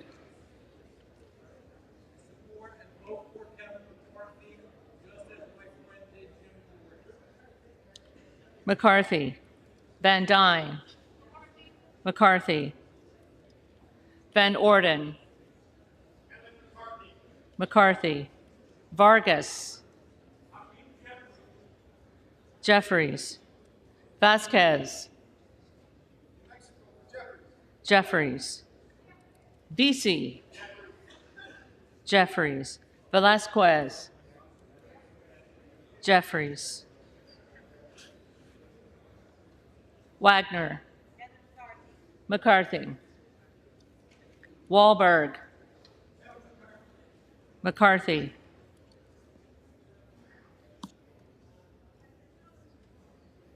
Waltz, McCarthy, Wasserman Schultz, Jeffries, Waters, Jeffries, Watson Coleman, Jeffries, Weber of Texas, McCarthy, Webster of Florida, McCarthy, Winstrup, McCarthy, Westerman, McCarthy, Wexton,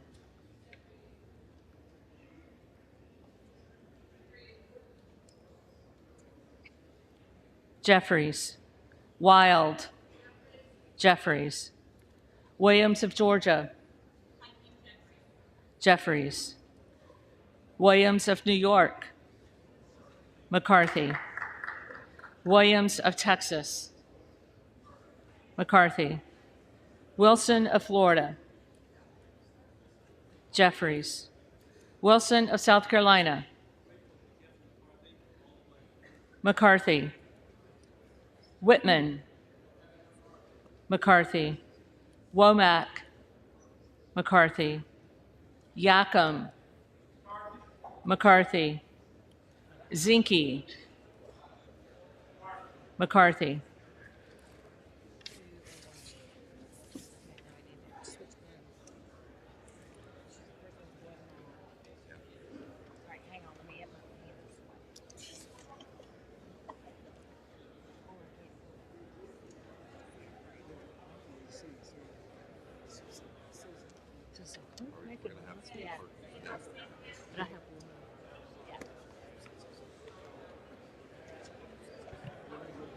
The reading clerk will now call the names of the representatives-elect who did not answer the first call of the roll.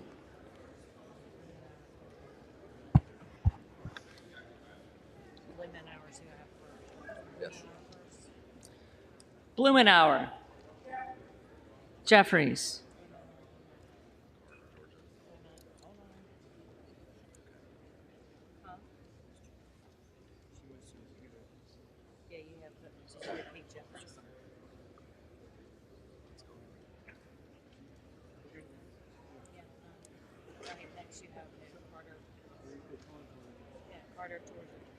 Carter of Georgia, McCarthy,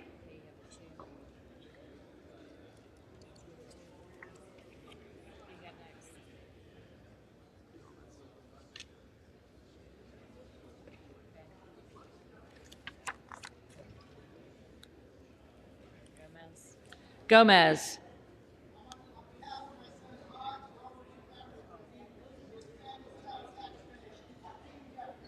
Jeffries,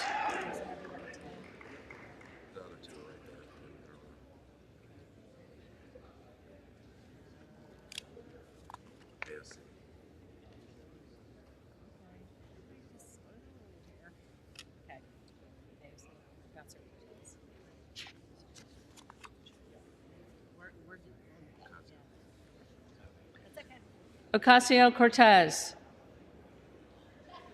Jeffries,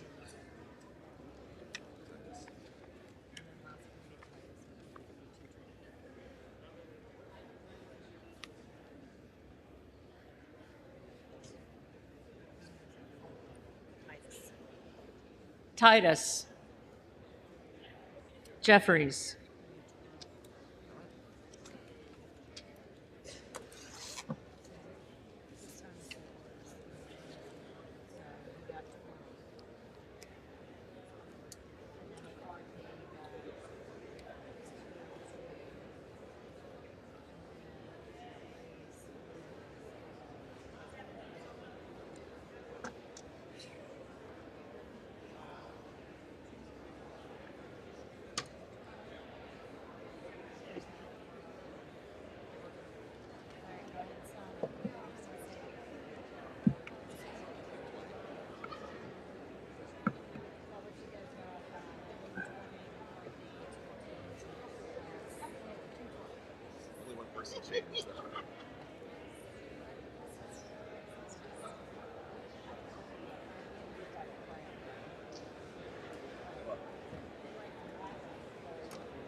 We don't want to get really good. Yeah. My hand's starting to cramp.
The tellers agree in their tallies that the total number of votes cast is 434, of which the Honorable Hakeem Jeffries of the State of New York has received 212.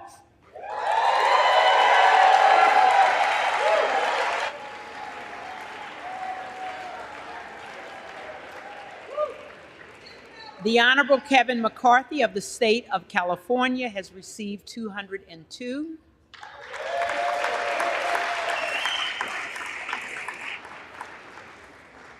The Honorable Jim Jordan of the State of Ohio has received 20. No person having received the majority of the whole number of votes cast by surname, a speaker has not been elected. For what purpose does the gentleman from Oklahoma rise? Move to adjourn until noon tomorrow. The question is on the motion. All those in favor say aye. All those opposed, no. The ayes have it. The motion is adopted. The House stands adjourned until noon tomorrow.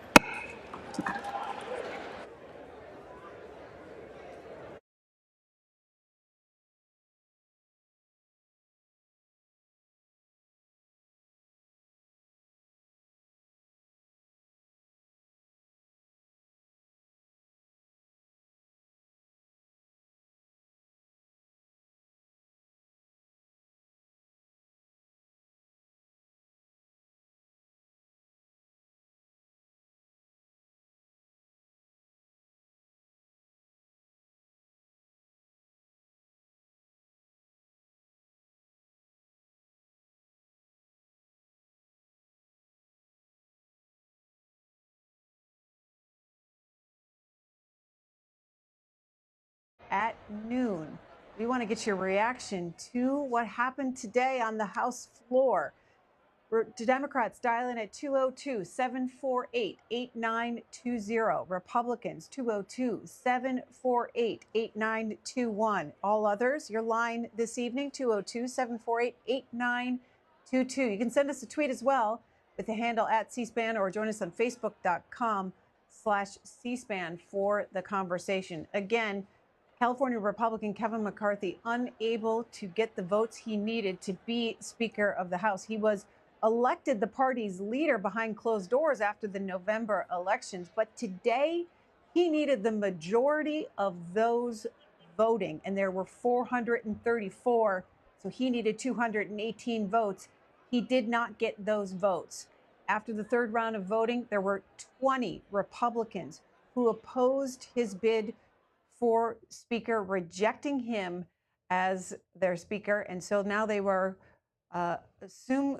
presumably going behind closed doors to hash this out until they come back tomorrow at noon to take this up again. Your reaction to the opening day of the 118th Congress and what you saw on the House floor here on C-SPAN. While we wait for you to call in, let's go back to earlier in the day when Congressman Jim Jordan, Republican of Ohio, ahead of the second round of voting, nominated Kevin McCarthy as Speaker.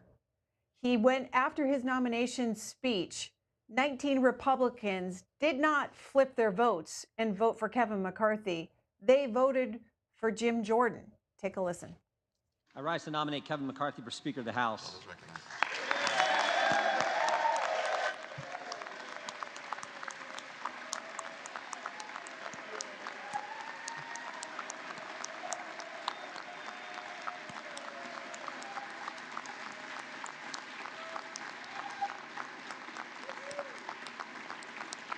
The gentleman is recognized. Thank you, Madam Clerk. I think we have three objectives this Congress, three fundamental things we have to get done in the 118th Congress. First, pass the bills that fix the problems. In 2 years' time, we have a border that is no longer a border. We have a military that can't meet its recruitment goals. We have bad energy policy, bad education policy, record spending, record inflation, record debt, and a government that has been weaponized against we the people, against the very people we represent. So we We need to pass legislation to address all that. And I hope my Democrat colleagues will join me. I really do. But I have my doubts. And if they don't, and if Chuck Schumer says, no, we're not going to take up that legislation that we pass, and if Joe Biden won't sign it, so be it. They'll have to answer to the people in 2024. Second, we can never, ever let a bill like the one that passed 12 days ago, $1.7 trillion spent, we can never, ever let that kind of legislation pass again.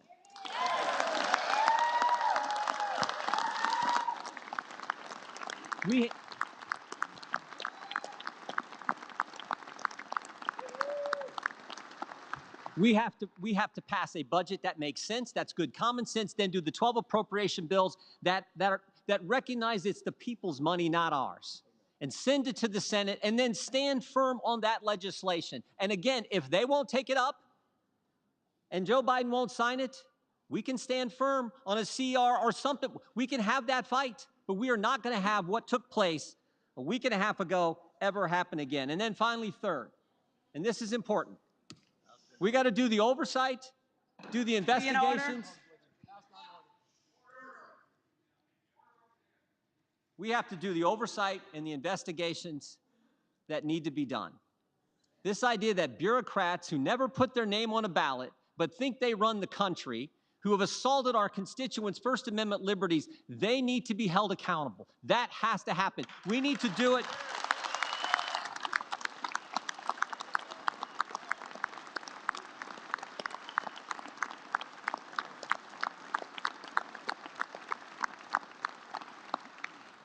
We need to do it in a way that's consistent with the Constitution, but we need to do it vigorously and aggressively. That is part of our duty as members of this body.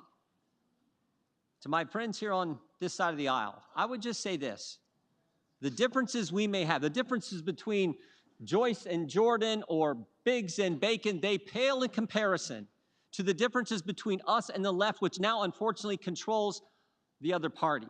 So we had better come together and fight for these key things, these three things. That's what the people want us to do. And I think Kevin McCarthy is the right guy to lead us. I really do, or I wouldn't be standing up here giving this speech. I came in with Kevin. We came in the same time 16 years ago. We haven't always agreed on everything, but I like his fight. I like his tenacity, and I like I remember Kevin told me, I actually wrote about this in a book. I remember Kevin told me, he said, when the toughest times in life are when you get knocked down, the question is, can you come back? And I've always seen him be able to do that. We need to rally around him, come together, and deal with these three things, because this is what the people sent us here to do. My favorite scripture verse is 2 Timothy 4:7. Paul's the old guy giving advice to the young guy, and he says, fight the good fight, finish the course, keep the faith. I like the verse because it's a verse of action. Fight, finish, keep. Not wimpy words, words that I think fit America. That's what the American people want us to do. They want us to fight for the things they care about and they elected us to do. And we should all remember, only about 12,000 people have ever had the opportunity to do what we're doing today, sit in this body, serve in this Congress. It is a privilege. It is an opportunity. We owe it to them, the American people, the good people of this great country, to step forward, to come together, get a speaker elected so we can address these three things. I hope you'll vote for Kevin McCarthy, and that's why I'm proud to nominate him for Speaker of the House.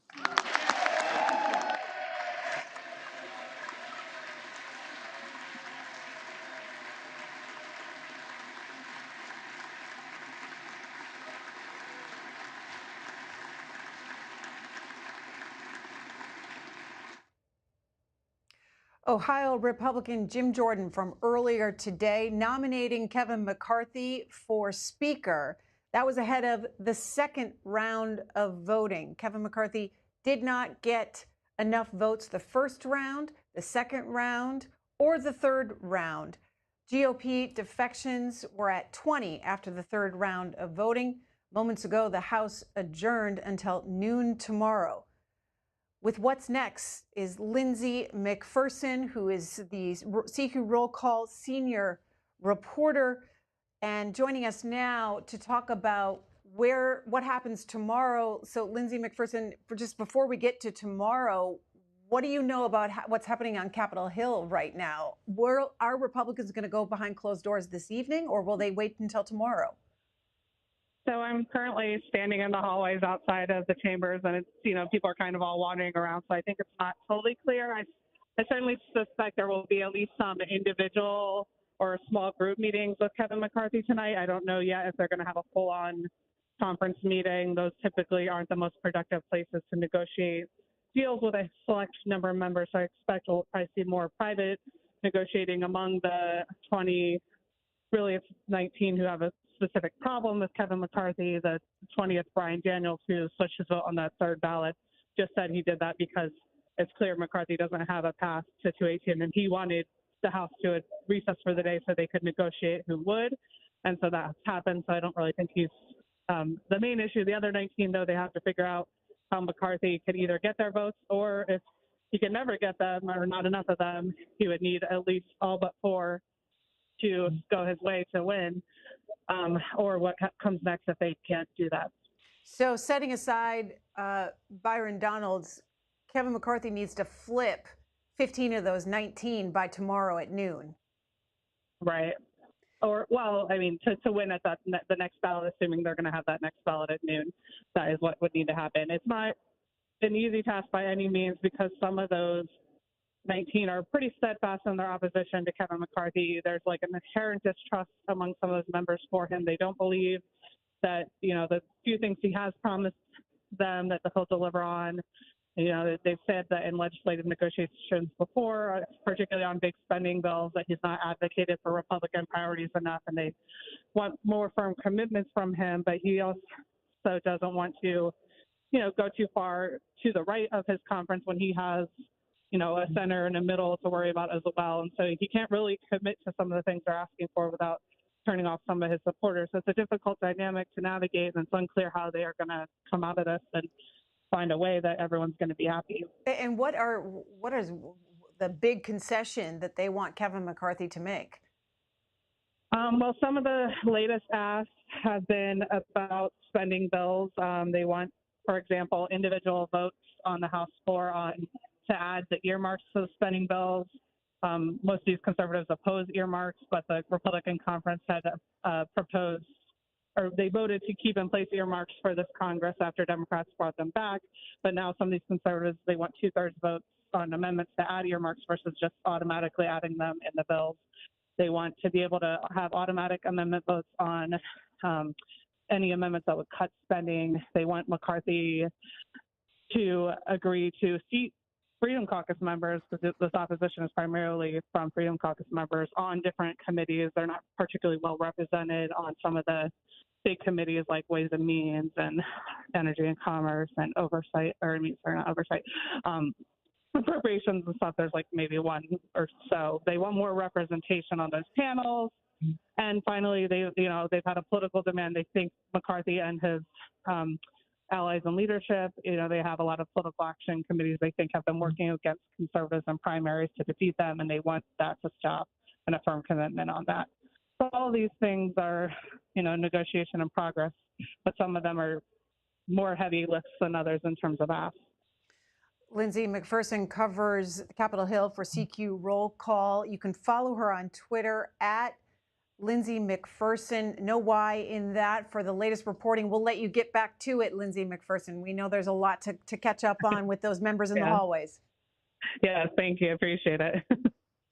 And we'll go to your reaction now, what you saw on the House floor today. No speaker has been elected. As you saw, Hakeem Jeffries, the Democratic leader from New York, he was able to keep his caucus in line, all 212 Democrats voting for him.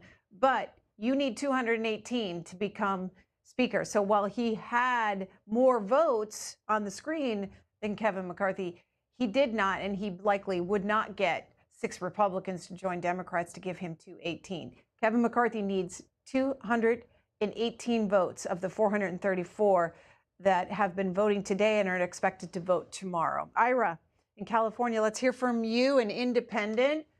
What do you think about what happened on the floor today? Well, I'm wondering why all the Democrats have to sit together and all the Republicans sit together. How can these people ever come together? Why don't we? I remember in high school, I'd go in and I'd be sitting with other people and people I didn't know, and before too long, I know these people. Well, how These are they? people are How all- are they to come together on this speaker vote? What do you want to happen? Well, I'm just saying that they're never going to come together if they just sit in their little clan together and all the Republicans sit together and do their little thing. I'd like to see them somehow go, a Democrat, Republican, so they're mixed throughout the chamber. All right. Jason, Flemington, New Jersey, Democratic caller. Jason, your reaction? Yeah, I mean, that was just outrageous what we saw today. I mean, yeah, clearly the Republican Party is divided in the House, maybe not even in the House, but honestly, I think if the Republicans decide to just put more votes towards that Democratic candidate and there's like a Democratic speaker and a Republican majority House, that would just be interesting and something very interesting to see someday in history. Okay. Steve in Anaheim, California, Republican. Hi, Steve. Greta, I don't know. I thought it was pretty much an embarrassment for my party. I mean, if this is the way they're going to even pick a speaker, I mean, what's going to be in the future? It seems to me that they're more interested in having committees to investigate whatever they want to investigate than actually solving the real problems out there, such as inflation, healthcare, women's rights, childcare, all this stuff, immigration. I already think I said that. But I don't know, Greta. It doesn't look good for how it's starting off. Thank you. So Steve, before you go, who do you want to be speaker? Right now, I don't really have a person, but I would like to. I'm trying to remember the representative from Ohio. I can't remember his name right offhand. But I would like to see Jim Jordan. No, not Jordan. not Jordan. I'm trying to remember the when I was watching you guys earlier on the debates. But I just I just got to get a new book on your thing, on the Republic or who's in the office. The only thing that I'm glad that is the age of the party is actually changing, so we're getting new blood in there. Okay. That's why I can't remember the guy's name. Sorry about that, Greta. That's okay. That's all right. Margaret in Aurora, Illinois, Independent. Margaret, what do you think of the opening day of the 118th Congress? They didn't get very far. One of the first orders of business is the speaker vote, and 5 hours plus later, we don't have a speaker yet.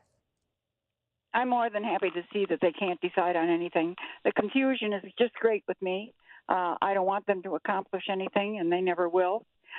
We need gun control in this country. Unfortunately, we're going to all be going out the door with helmets on our heads and bulletproof vests on pretty soon. So they've got to do something about gun control. The immigration problem is happening all over the world, the United Kingdom, Germany. Numerous number one countries around the world are being invaded by people who just are very, very poor and are looking for a chance to get ahead in the world. And we have to sort of narrow things down to our hemisphere, the Western Hemisphere, and appoint something like the UN to find out why all of these people living in the South American and Central American countries are finding it necessary to leave and come here. Okay. And that is probably because of drug dealers who are driving them out of their homes, stealing the deeds to their property, kidnapping their children, and assaulting them at every turn. All right, Margaret in Illinois, we'll leave it right there. Eric Wasson, who covers Capitol Hill for Bloomberg, tweeting out that Andy Biggs, the Republican from Arizona, who was nominated for Speaker in the first round of voting and leading the opposition to Kevin McCarthy, says, quote, talks ongoing with Kevin McCarthy to resolve the impasse that we saw on the floor today. Brad in International Falls, Minnesota, Republican. Brad, what did you think of all this? Well, I think it's all right. It's okay. That's what it's all about. This is what we'll call politics, and we'll differ. And there's 20 people that are saying no thanks. And the one lady that you had on earlier that was talking from that CQ roll call or whatever she was. She was really, really, really good. But she's talking about some things that are really important that people need to understand, that just throwing in earmarks the way they do and then voting on them the way they do is wrong, okay? So I think that there can be a consensus, but to think that we should make a charade out of this, I mean, listen to these callers you got. I mean, they watch way too much MSNBC, for God's sakes. I mean, all right, so Brad, it's happening. Who do you think should be Speaker? Well, you know what we could do, Greta? How about me? We'll start, if you got a Twitter account, we'll start Brad Olson for Speaker of the House. Me. Because I think I could do just as good a job as any of them. Okay. You know, so. Well, who do you think could get 218 votes? Well, with your help? Are you kidding me? Okay. Mark in Estero, Florida, Independent. Is this for Mark? Yes. Hi, how you doing? Hey, I wanted to say, Greta, the last time I told you about that I talked with you a month ago was about the rock on your finger. And it's only because I knew you long before that. I just want to put a smile on your face.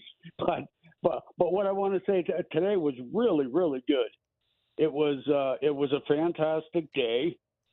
It's speaking tons for the American people on who wants to go in what direction.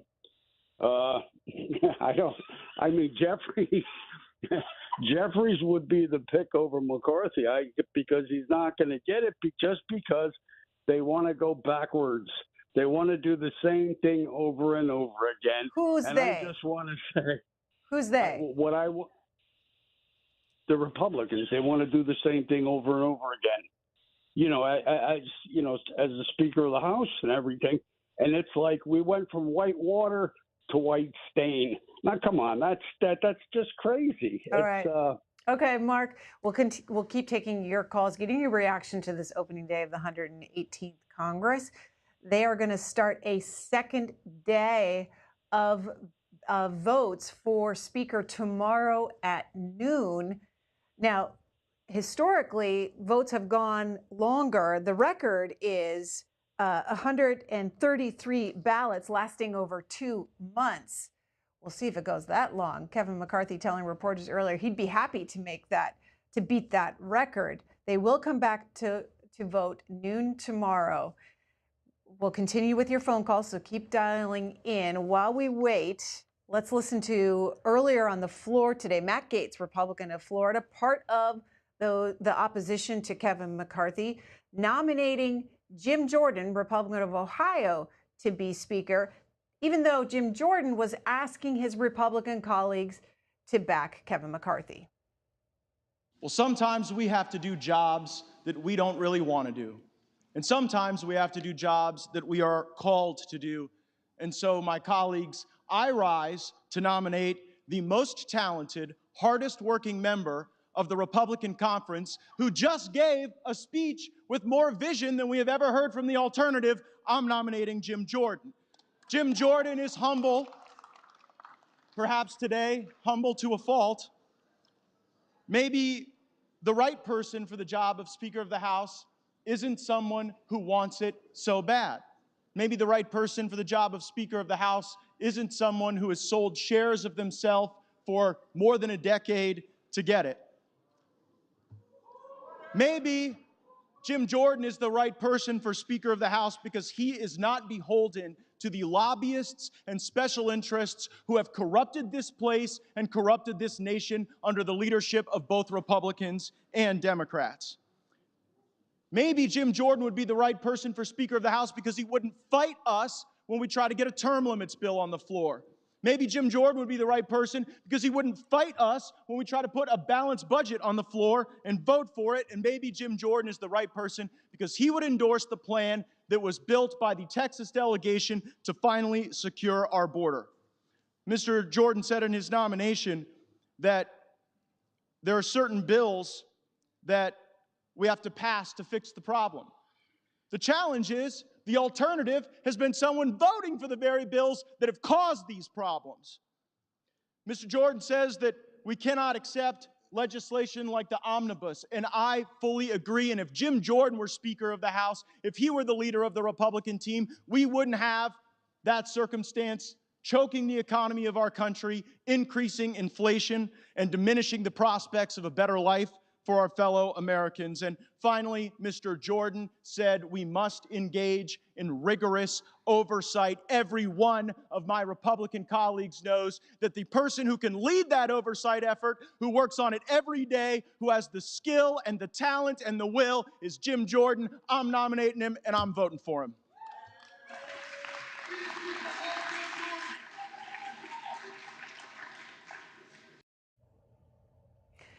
Florida Republican Matt Gaetz from earlier today nominating Jim Jordan, the lawmaker from Ohio, to be Speaker. He did get, in several rounds of voting, multiple votes for Speaker. From Manu Raju of CNN, Jim Jordan telling me there's no chance he will become House Speaker. He won 20 votes on the last ballot. Dwight in Fairfield, California, an independent. Dwight, what do you make of all this? Greta, how are you doing today? I am Greta, fine. what I think of all this is terrible.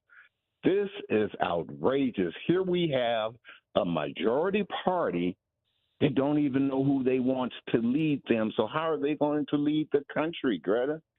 You can say what you want to say about Nancy Pelosi, but she had her caucus in check. All of them went along with Nancy Pelosi, the sharpest politician that we've had in years. And now we turn this thing over to these people who don't even have their stuff together. Now, I'm an independent caller, and I really am glad that we do have a divided government because that actually keeps things in balance. But the Republican Party not being able to choose a speaker, come on, man. This is just terrible governance. How are they gonna make laws for us when they can't even choose who's gonna lead them? And this is Washington, D.C. This is us. This is America. And look at what we have, a cut-rate second party. And McCarthy, don't trust Jim Jordan. Jim Jordan, just because he nominated you, Jim Jordan's got something up his sleeve, Greta. You better believe that, because McCarthy's not going to get the votes. He's not going to get the votes because he's not going to make the deal with the far right wing of his party, and he's sure not going to reach across the aisle and try to get any Democrats. So it's going to be interesting, Greta, to see where this thing is going to be going. And, man, I'm sitting here. I'm a 70-year-old guy, man. I'm sitting here never seen anything like this. All right. Wow. This is crazy. Glued to C-SPAN, Dwight? Pardon me? Are you glued to C-SPAN? Absolutely. All right. Absolutely. I'm not going anywhere. All right. NBC is reporting an exclusive. Former President Trump declined to say if he's sticking to his endorsement of Kevin McCarthy for Speaker tonight, telling me in a brief phone interview he's had calls all day asking for support and, quote, we'll see what happens. We'll see how it all works out. Joey in Peckville, Pennsylvania, Democratic caller. How you doing, Greta? Hi, Joey. Have you been watching all day? Yep, been watching it all day. All right, what's your reaction? My reaction, I came to the conclusion that Nancy Pelosi did such a good job in the White House that people just don't want to let her go, and they want the same kind of work and honesty and integrity in our government. All right, Joey. Catherine in Pompano Beach, Florida, independent. Hi, Catherine. Hello. I just want to say I don't know why so many people are surprised this is happening. This was a foregone conclusion. I hope they go on for a couple days. I'm enjoying it immensely. I have Matt Gaetz representing not my district, but his, I don't know where he's from anymore. But anyway, if Matt Gaetz is you're the guy nominating you, you should throw your vote somewhere else, because this guy, I mean, I know we're from the stupid state, but you know, this is ridiculous. So Catherine, and Jim Jordan as Speaker of the House is hysterically laughable, and McCarthy's just kind of put himself in his own mess. He's in the stew. Why did I'd like to see Jeffries? He's getting all the votes anyway. Okay, so you're an independent. Do you lean Democrat? I used to, yes, but I can't stand most of them. I mean, the House is such a mess. Nancy Pelosi, I mean, she held it together, but I mean, the House of Representatives is a disgrace. All There's right. no doubt about it. So it's hard to say I am a Democrat, but it's hard to say that I'm definitely not a Republican, so I go independent to Democrat. All right, Catherine. That caller mentioning Congressman Matt Gaetz of Florida. Some of you may have seen during our coverage today, Congressman Matt Gaetz, along with Paul Gosar of Arizona, talking across the aisle with Congresswoman Ocasio-Cortez, AOC as she is known, and Benji Sarlin, who writes for Semaphore, saying, what was up with those two talking to her? They wanted to know if Democrats might skip a vote to give McCarthy a path to victory. She said no. Also, Gosar did not apologize during his exchange with AOC, for posting a video of himself murdering her. You remember he was censured on the House floor for doing that. David in Burlington, Vermont, Democratic caller. Hi, David. Hey, Greta, am I on the air? You are. That's wonderful. I agree with a lot of the callers. I just don't think the Republicans are capable of governance. They're fighting amongst each other, the far right. I mean, people like Matt Gaetz, for Pete's sake, this guy is really right-wing. They're holding the whole chamber hostage. And, you know, I'm a Democrat. I want a Democrat to be Speaker. I wanted a Democratic House majority and a Democratic Senate majority. But if they can't agree to a Speaker, why not get a moderate consensus Speaker? If the Republicans are tearing themselves apart, which I admit it's been more than a little entertaining, but why not get a moderate consensus like Mary Peltola from Alaska? I think she's respected by both parties in Alaska. Or maybe, I don't know, gosh, it really could be anyone. But I don't know. I feel like there are plenty of options here. All right, David. Well, on what Democrats might do next, Laura Litvin, who writes for Bloomberg, reporting that Nancy Pelosi said she sees no chance that any Democrats would sit out any votes or split with Jeffries in any future ballots for the speakership. She dismissed that notion as a Republican rumor. Rudy in Chula Vista, California, Democratic caller. Hi, Rudy. We'll go to you next. Rudy, you with us? Rudy in California, Chula Vista, California, Democratic caller. You there, Rudy?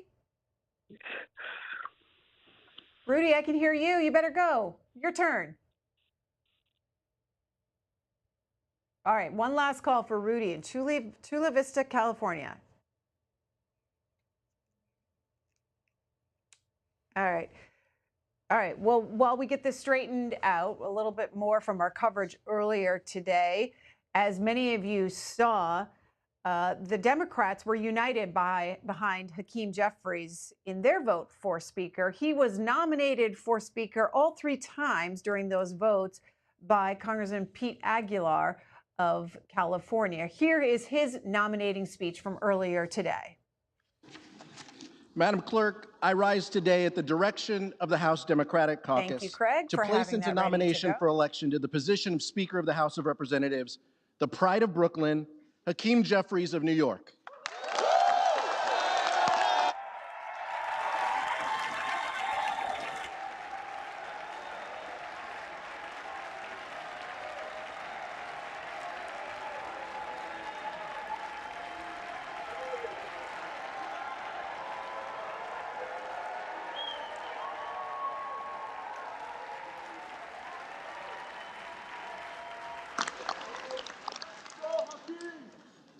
Today, Madam Clerk, House Democrats are united.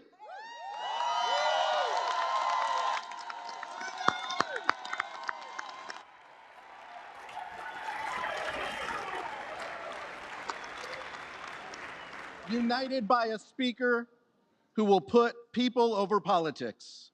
Hakeem Jeffries has worked his entire life to improve economic opportunity for all people.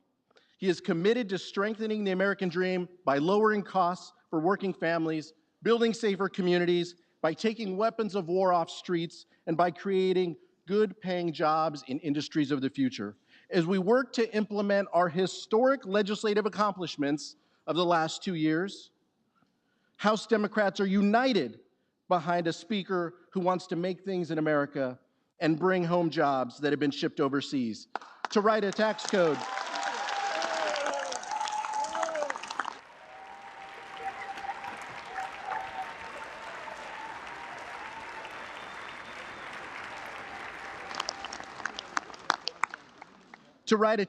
that rewards hard work, not wealth, to invest in clean energy that reduces our country's dependence on fossil fuels, from voting rights to reproductive rights. We are united, Madam Clerk. We are unified behind a speaker who is an unapologetic advocate for protecting and expanding our freedoms. He does not traffic in extremism.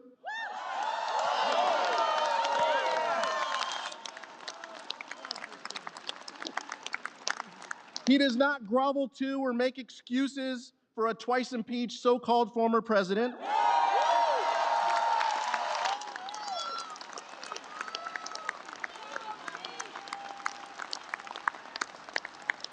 Madam Clerk, he does not bend a knee to anyone who would seek to undermine our democracy.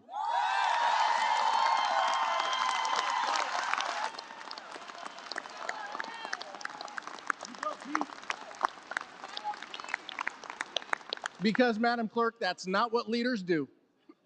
Because he understands what great leaders of this House understand, that this body and this institution are best equipped to serve the needs of this democracy and the beautiful mosaic of the members it sends. That our responsibility as members of this body is to protect the American dream and honor the sacrifice of the generations before us. Like the sacrifice of a mother and a social worker who borrowed against her pension to put her children through school. Mom and Dad were determined that their children would graduate without any debt so that they could pursue their dreams to the best of their ability, no matter the hardship or the sacrifice. Today, Hakeem's leadership style is quite simple. Spread love, it's the Brooklyn way.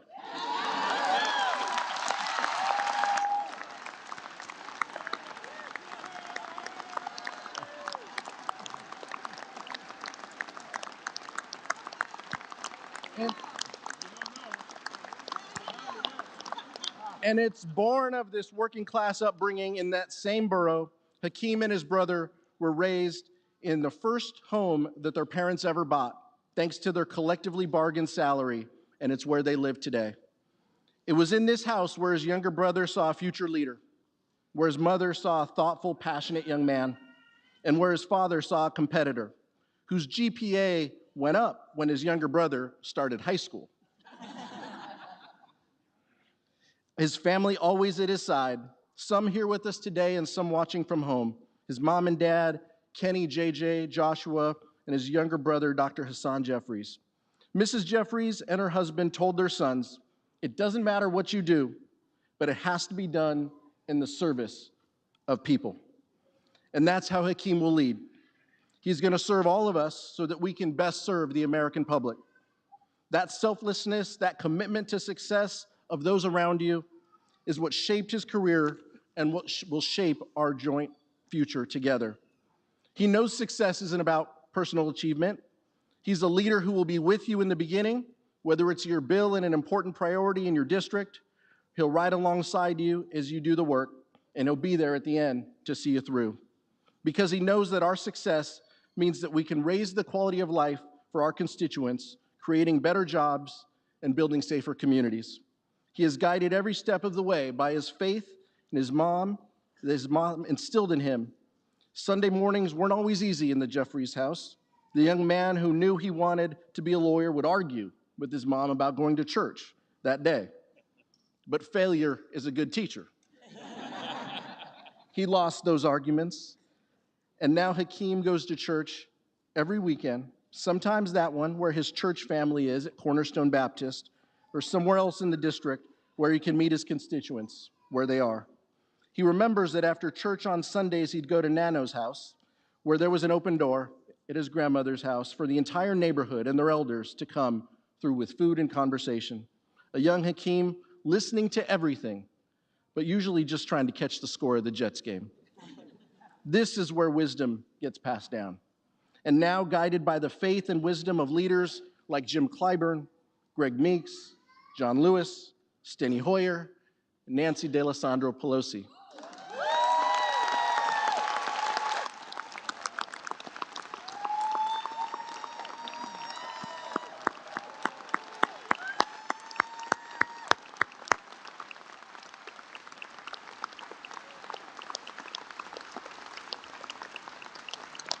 It is shaped by that guidance that we are prepared to nominate a leader who will open the door to the new generation of leadership.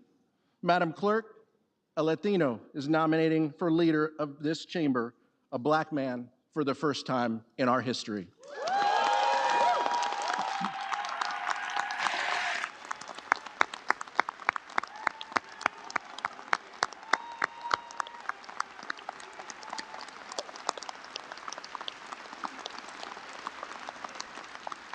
Madam Clerk, that's progress, and it's progress that the country wants to continue for this Congress and for our country. Therefore, as chair of the Democratic Caucus, I am directed by the vote of that caucus to present for election to the office of Speaker of the House of Representatives for the 118th Congress the name of the Honorable Hakeem Jeffries, Representative-elect from the state of New York.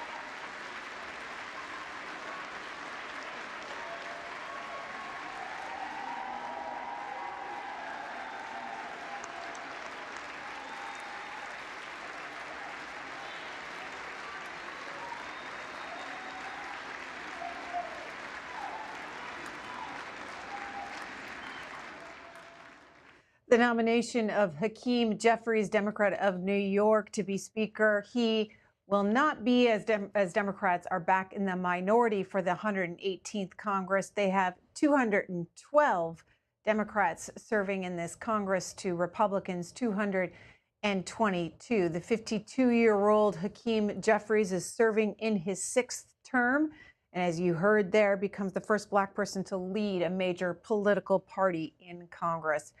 We're getting your reaction today to Kevin McCarthy losing 3 votes to be Speaker. After the 3rd vote, an offer to adjourn was accepted, and the House has now done so until noon tomorrow. Democrats, dial in at 202-748-8920. Tell us what you think. Republicans, we want to hear from you as well, and who you would like to be Speaker for your party. 202-748-8921. All others, 202-748-8922. John in New York, a Democratic caller. John. Yeah, hi, Greta. It's the first time I got through to you. No, I've been watching this. I just, I don't normally watch it all day, but the thing that I find, I do believe in democracy. I do believe in fairness. The country is equally divided. We have 51 Democrats in the Senate, and we have a majority in the House, and then we have a president that won by I don't know how many votes, and yet you got the phone calls that are coming into your station are so unequal. I think you should allow both Republicans, Independents, and the Democrats to have an equal say. And you have 3 phone numbers on that you issue on your station. You call it, and then, but how come you have a majority of one party, majority of another party, and a diminished phone calls coming in from another party? And this comes, it's cross it. And then I look at your when in the morning I see that. In the morning I see your sponsors. Comcast is a major sponsor. Well, and Comcast, you know what Comcast said? No, don't interrupt me, okay? Because you don't interrupt anybody else. Don't interrupt me. Comcast is the mother station of NBC, MSNBC, and they're extremely liberal. I know Comcast well. I have friends that work for Comcast, and I know what they tell. They bring these people in there, and they give them a woke agenda. And I'm a Democrat. I don't think this should happen anywhere else. And then I see what happens with Twitter. Okay, and I see Okay, that. well, I'm going to jump in, the John, FBI because the I'm FBI goes into going to jump in because Comcast is one of the cable providers. We are we are a public service offered by cable providers, and it is not a government service. That's not how we get our money. It's from the cable providers, and the money that you pay for your cable bill every month. A small sum of that goes to C-SPAN to bring you coverage of the House floor here on C-SPAN, of the Senate floor on C-SPAN 2, and of major hearings and other discussions that are happening here in Washington on C-SPAN 3, along with books and American history as well. Right now, though, we're getting a reaction to what happened on the House floor. So let's hear from Richard, who's in Shreve, Ohio, Republican. Hi, Richard. Hi. I mean, I definitely don't want a Democrat to be in charge. I mean, both Republicans and Democrats are there to wasting our money. And for example, it was Obama that started putting the money toward the green energy. They don't tell us that it's $30 billion of interest for every $1 trillion. So tell the people we are spending $399 billion of interest every year on a 37.25 debt. We got to stop it and pay it back. All right, Richard. So who do you want to be speaker? I mean, McCarthy would do what's right, but I want somebody that's going to work for us. I mean, Clinton's the one that put NAFTA in and got rid of the jobs, and now Biden, he gives $36 million to bring that company over here. Why don't he pay stock so the stock taxpayers get the stock out of the company when it takes off for the chip country? Okay, Maria, Honesdale, Pennsylvania, Democratic caller. Maria, were you watching today? Oh, absolutely. I watched the entire day. And what did you think? Very interesting. Well, very interesting. I think it's something that I somewhat expected, but not as sharply as it came across. I believe that the Republicans are in a soup of their own making, and the Democrats were great in putting forth Joaquin's name. And I think he is a moderate, and I think he would do a very, very good job as a speaker, though I don't believe that the Republicans having a majority at this point will give that up. And I don't know what happens if they can't get over this. But I assume that what they're doing is just putting pressure on McCarthy to really vote for the things that they want, and they don't care about what happens to anybody else. All right. Maria's thoughts there. Let's go to okay, Maria. I'm going to go to Ricky, who's in Miami, Florida, Democratic caller. Ricky. Thank you for taking my call. I have been watching C-SPAN all day. I actually, while I'm at work, I have also been listening to the callers.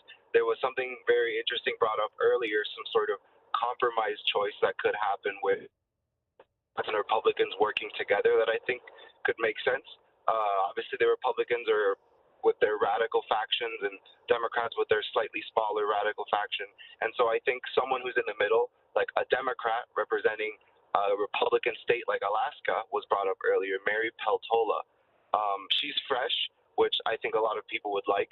And yeah, that's my reaction. I agree with a caller who said that earlier. I think his name was Dave. Okay. This is from Olivia Beavers, who reports on Capitol Hill. She is hearing that some McCarthy allies will be meeting with detractors tonight to try to find a way forward. We will learn more as the evening goes on and throughout the day tomorrow when the House comes back at noon Eastern time.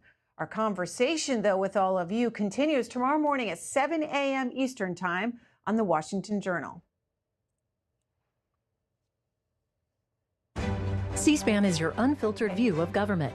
We're funded by these television companies and more, including Comcast. Oh, you think this is just a community center? No, it's way more than that. Comcast is partnering with 1,000 community centers to create Wi-Fi-enabled lift zones so students from low-income families can get the tools they need to be ready for anything. Comcast supports C-SPAN as a public service, along with these other television providers, giving you a front row seat to democracy. From earlier today, C-SPAN's coverage of the opening day of the 118th Congress, beginning at noon Eastern Time, with the first round of votes for Speaker. We'll bring you that now.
For the meeting of the 118th Congress of the United States, the House will come to order.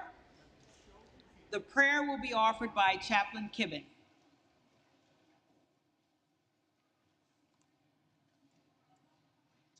Would you pray with me?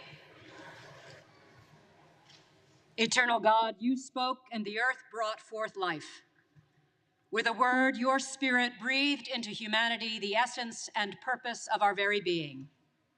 Speak to us now, O Lord, and breathe into the body of the 118th Congress your word of truth and justice, compassion and wisdom. Give each member the guidance to be faithful stewards of this divine tasking and to wield this privilege carefully. Even as you grant us the favor to serve you in this place, remind us that amidst all the debate, you will always have the final word. And your word is alive and powerful, sharper than any two-edged sword. Divide then our souls and spirits. Discern our thoughts and the intentions of our hearts, and may they be acceptable to you. Lay on the shoulders of these men and women the mantle of both responsibility and accountability. Nothing is hidden from your sight, and each will always answer to you. Call these who represent the hopes and dreams of the Americans who have voted them into office to heed first your voice. And then, as they uphold and defend the Constitution and its moral principles, grant them strength and reason, purpose and insight. So bring this 118th Congress to life and breathe on us the creative work of your Holy Spirit. Give us eyes to see your guiding hand, ears to hear your wise truth, and hearts to hold firmly to the faith we profess in you. We pray this in your most sovereign name. Amen. Will representatives-elect and their guests remain standing for the Pledge of Allegiance? We pledge allegiance to the flag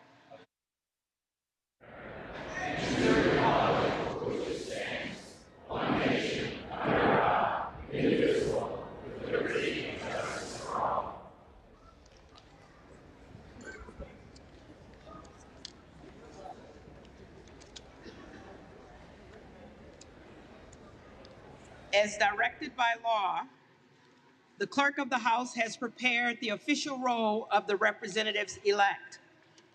Certificates of election covering 435 seats and the 118th Congress have been received by the clerk of the House.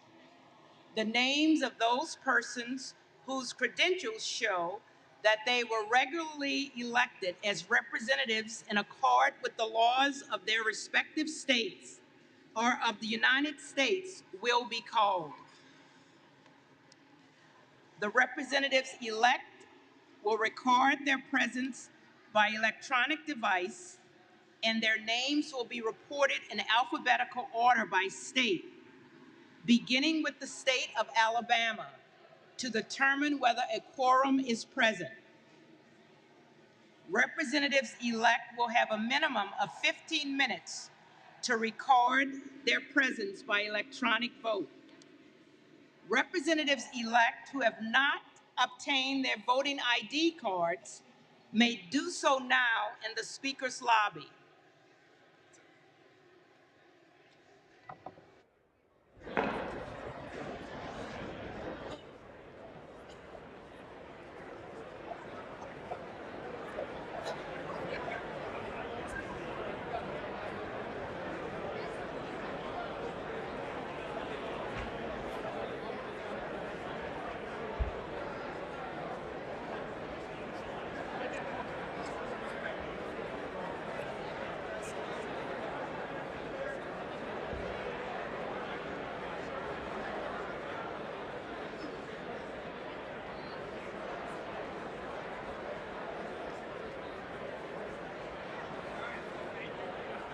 Welcome to C-SPAN's coverage of the first day of the 118th Congress. You're watching live coverage here of the House floor.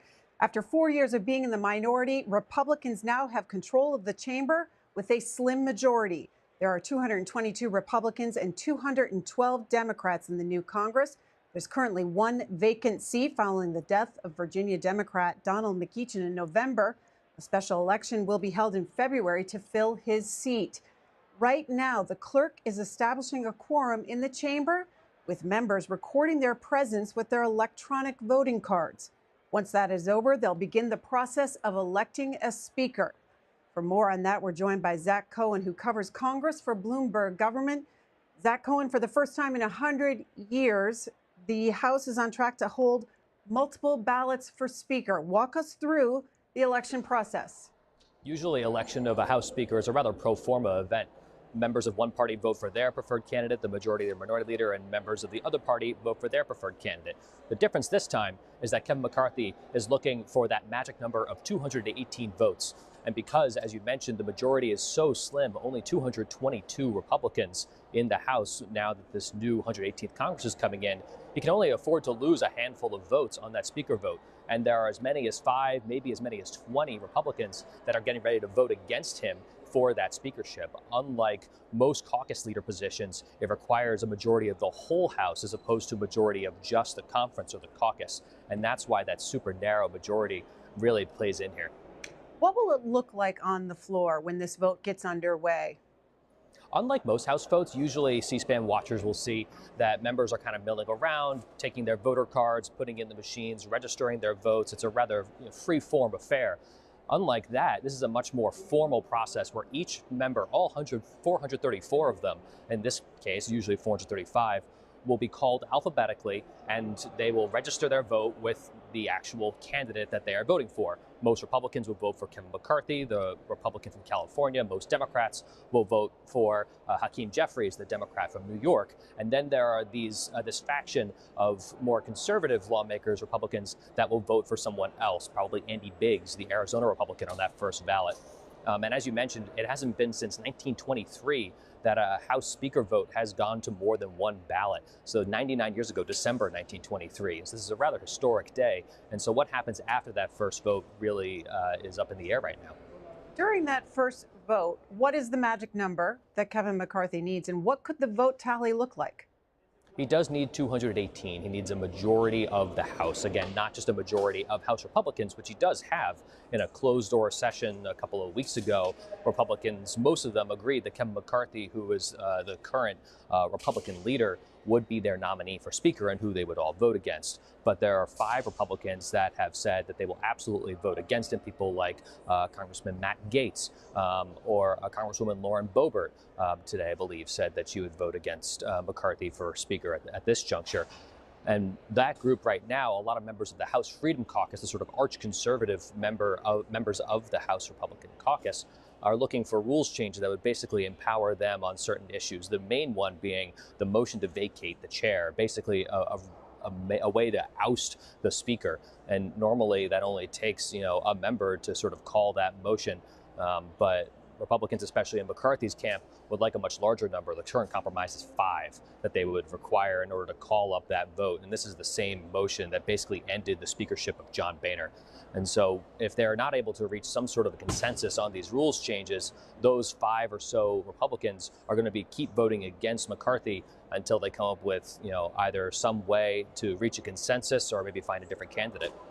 So what could the second vote look like? And when would that second vote take place? It should happen pretty much immediately after the first vote. The House really can't operate without a speaker. And so it really is the first thing they do. Even members-elect are not even sworn in until a speaker is elected, technically. And so we could see a potential quote-unquote consensus candidate come about. This is somebody that some of these Republicans that are moving against McCarthy have said that they will bring up on a second vote, not Andy Biggs, who is only expected to get a handful of votes, but maybe somebody that could get a wider swath of the Republican Party. Now, they have not said who that candidate would be, but Democrats have said that they're going to keep voting for Hakeem Jeffries, and it's really up to Republicans to come up with somebody that can win the whole conference. Maybe it's somebody like a Steve Scalise, who's the incoming House Majority Leader, the current whip. He's sort of the number 2 in House Republican Caucus, and maybe could be that consensus candidate. Maybe it's somebody else. It doesn't have to be a member of the House, though it always has been. And we were talking to Congressman Bob Good, one of these Republicans that is voting against McCarthy, and said he doesn't really see a scenario where somebody who isn't a member of the House manages to get 218 votes. So this is a rather unprecedented situation. It's not totally clear what's going to happen next, but certainly that second ballot is going to be instructive if they do get to it. Kevin McCarthy met with his rank and file members behind closed doors this morning. Tell us about that meeting. Yeah, so he got before, as according to sources in the room that spoke to me and my colleagues, he sort of made the pitch and said, I have earned this job. He's been in Congress for 16 years. He's been in the top leadership. He's been the Republican leader for the last couple of years. And he was the leader of the House Republican Caucus that got them the majority. As narrow as it is, they are going to be in the majority and rather the minority. And so a lot of even very conservative lawmakers say, look, Kevin got us here and he should get the role of Speaker as his reward. He also made the case that he has been negotiating on these rule packages, and last night, or the night before rather, they put out a sort of compromise rules package that included some of what these more conservative anti-McCarthy caucus members are looking for, but really wasn't enough to get their approval. And so McCarthy has said, look, I've tried to get a consensus with them, but we can't seem to reach an agreement. And so he's really trying to make sure that, especially if this goes to a second, third, or fourth ballot, that the McCarthy forces really stay in line. And that's what they keep telling us. They're not entertaining anybody else at this juncture. What concessions did Kevin McCarthy make to this group of GOP conservatives, and what are they holding out for? The first one is that motion to vacate that I mentioned earlier. Basically that idea that a member could go to the floor and say, I move to vacate the chair, and basically hold a new election for Speaker. Anybody who has watched, for instance, the Parliament in the United Kingdom go through this every time a prime minister is ousted would be rather familiar. It's sort of a similar dynamic. Right now, there are members of this arch-conservative House Freedom Caucus that are looking for just one member to be able to call out that motion. In the rules package that was unveiled, they need 5 members who basically all say, we agree there needs to be a motion to vacate the chair. We need to have a new election for the Speaker. Now, there are members that want it to be 1. There are McCarthy members that would like it to be much greater than that, and they haven't been able to reach an agreement on that. So that's really the first one. There have been a number of other changes, some of which have broader appeal. things like changing budgetary rules to make it harder to raise taxes, or to increase the amount of time that lawmakers have to read bills. The official number is 72 hours between when a bill is introduced and is published before it can then go to the floor in the House. Obviously not the way the House has been operating in recent years, where typically a big bill will come out 12, 24 hours before a vote. Republicans would like to see a little more time to digest this material. It's a rather long document, but those seem to be some of the key issues right now. What will happen with proxy voting in the 118th Congress? Proxy voting is a thing of the past. It's something that ended with the 117th Congress that just ended. The 118th Congress doesn't have to do anything to reinstate it. The House Republicans have said for a long time that if they get the majority, that members will be voting in person. That is something they're going to make good on. That does make attendance particularly important. If they have Republicans that don't show up for a vote and Democrats do, that can change the outcome of a vote. If 4 or 5 Republicans miss the vote, but every Democrat shows up, Democrats would have a majority on the floor. And so it'll be up to Republicans as well as Democrats to make sure that members are here in Washington and voting. Committees are also going to be more in person than they used to. I believe there's a carve out for non-governmental officials to be able to testify remotely, to be able to bring in those diverse viewpoints that remote committee hearings have been able to incorporate. But government officials would have to come to Capitol Hill and subject themselves to congressional oversight, as Republicans have been looking for. Zach Cohen, going back to this speakership election, what's your prediction for how many rounds of balloting? How many votes will we see? It's hard to say at this point. 1923, I think it took 9 ballots for Frederick Gillette, the Republican from Massachusetts, to get elected House Speaker, and that was the last time that a House Speaker election did go to multiple ballots. I believe it took 3 days. As I said, this is not a typical 15-minute vote in the House. This is something that all 434 members have to give their candidate as they go through the roll call. Congresswoman Ann Wagner earlier was saying, I brought my granola bars. I'm ready for a long night. So we'll have to see how long it goes. Zach Cohen, thank you very much. Sure thing. Let's take you back to the floor. We're watching members electronically note their presence in the chamber. The clerk is establishing a quorum before we move on to that all-important speaker vote.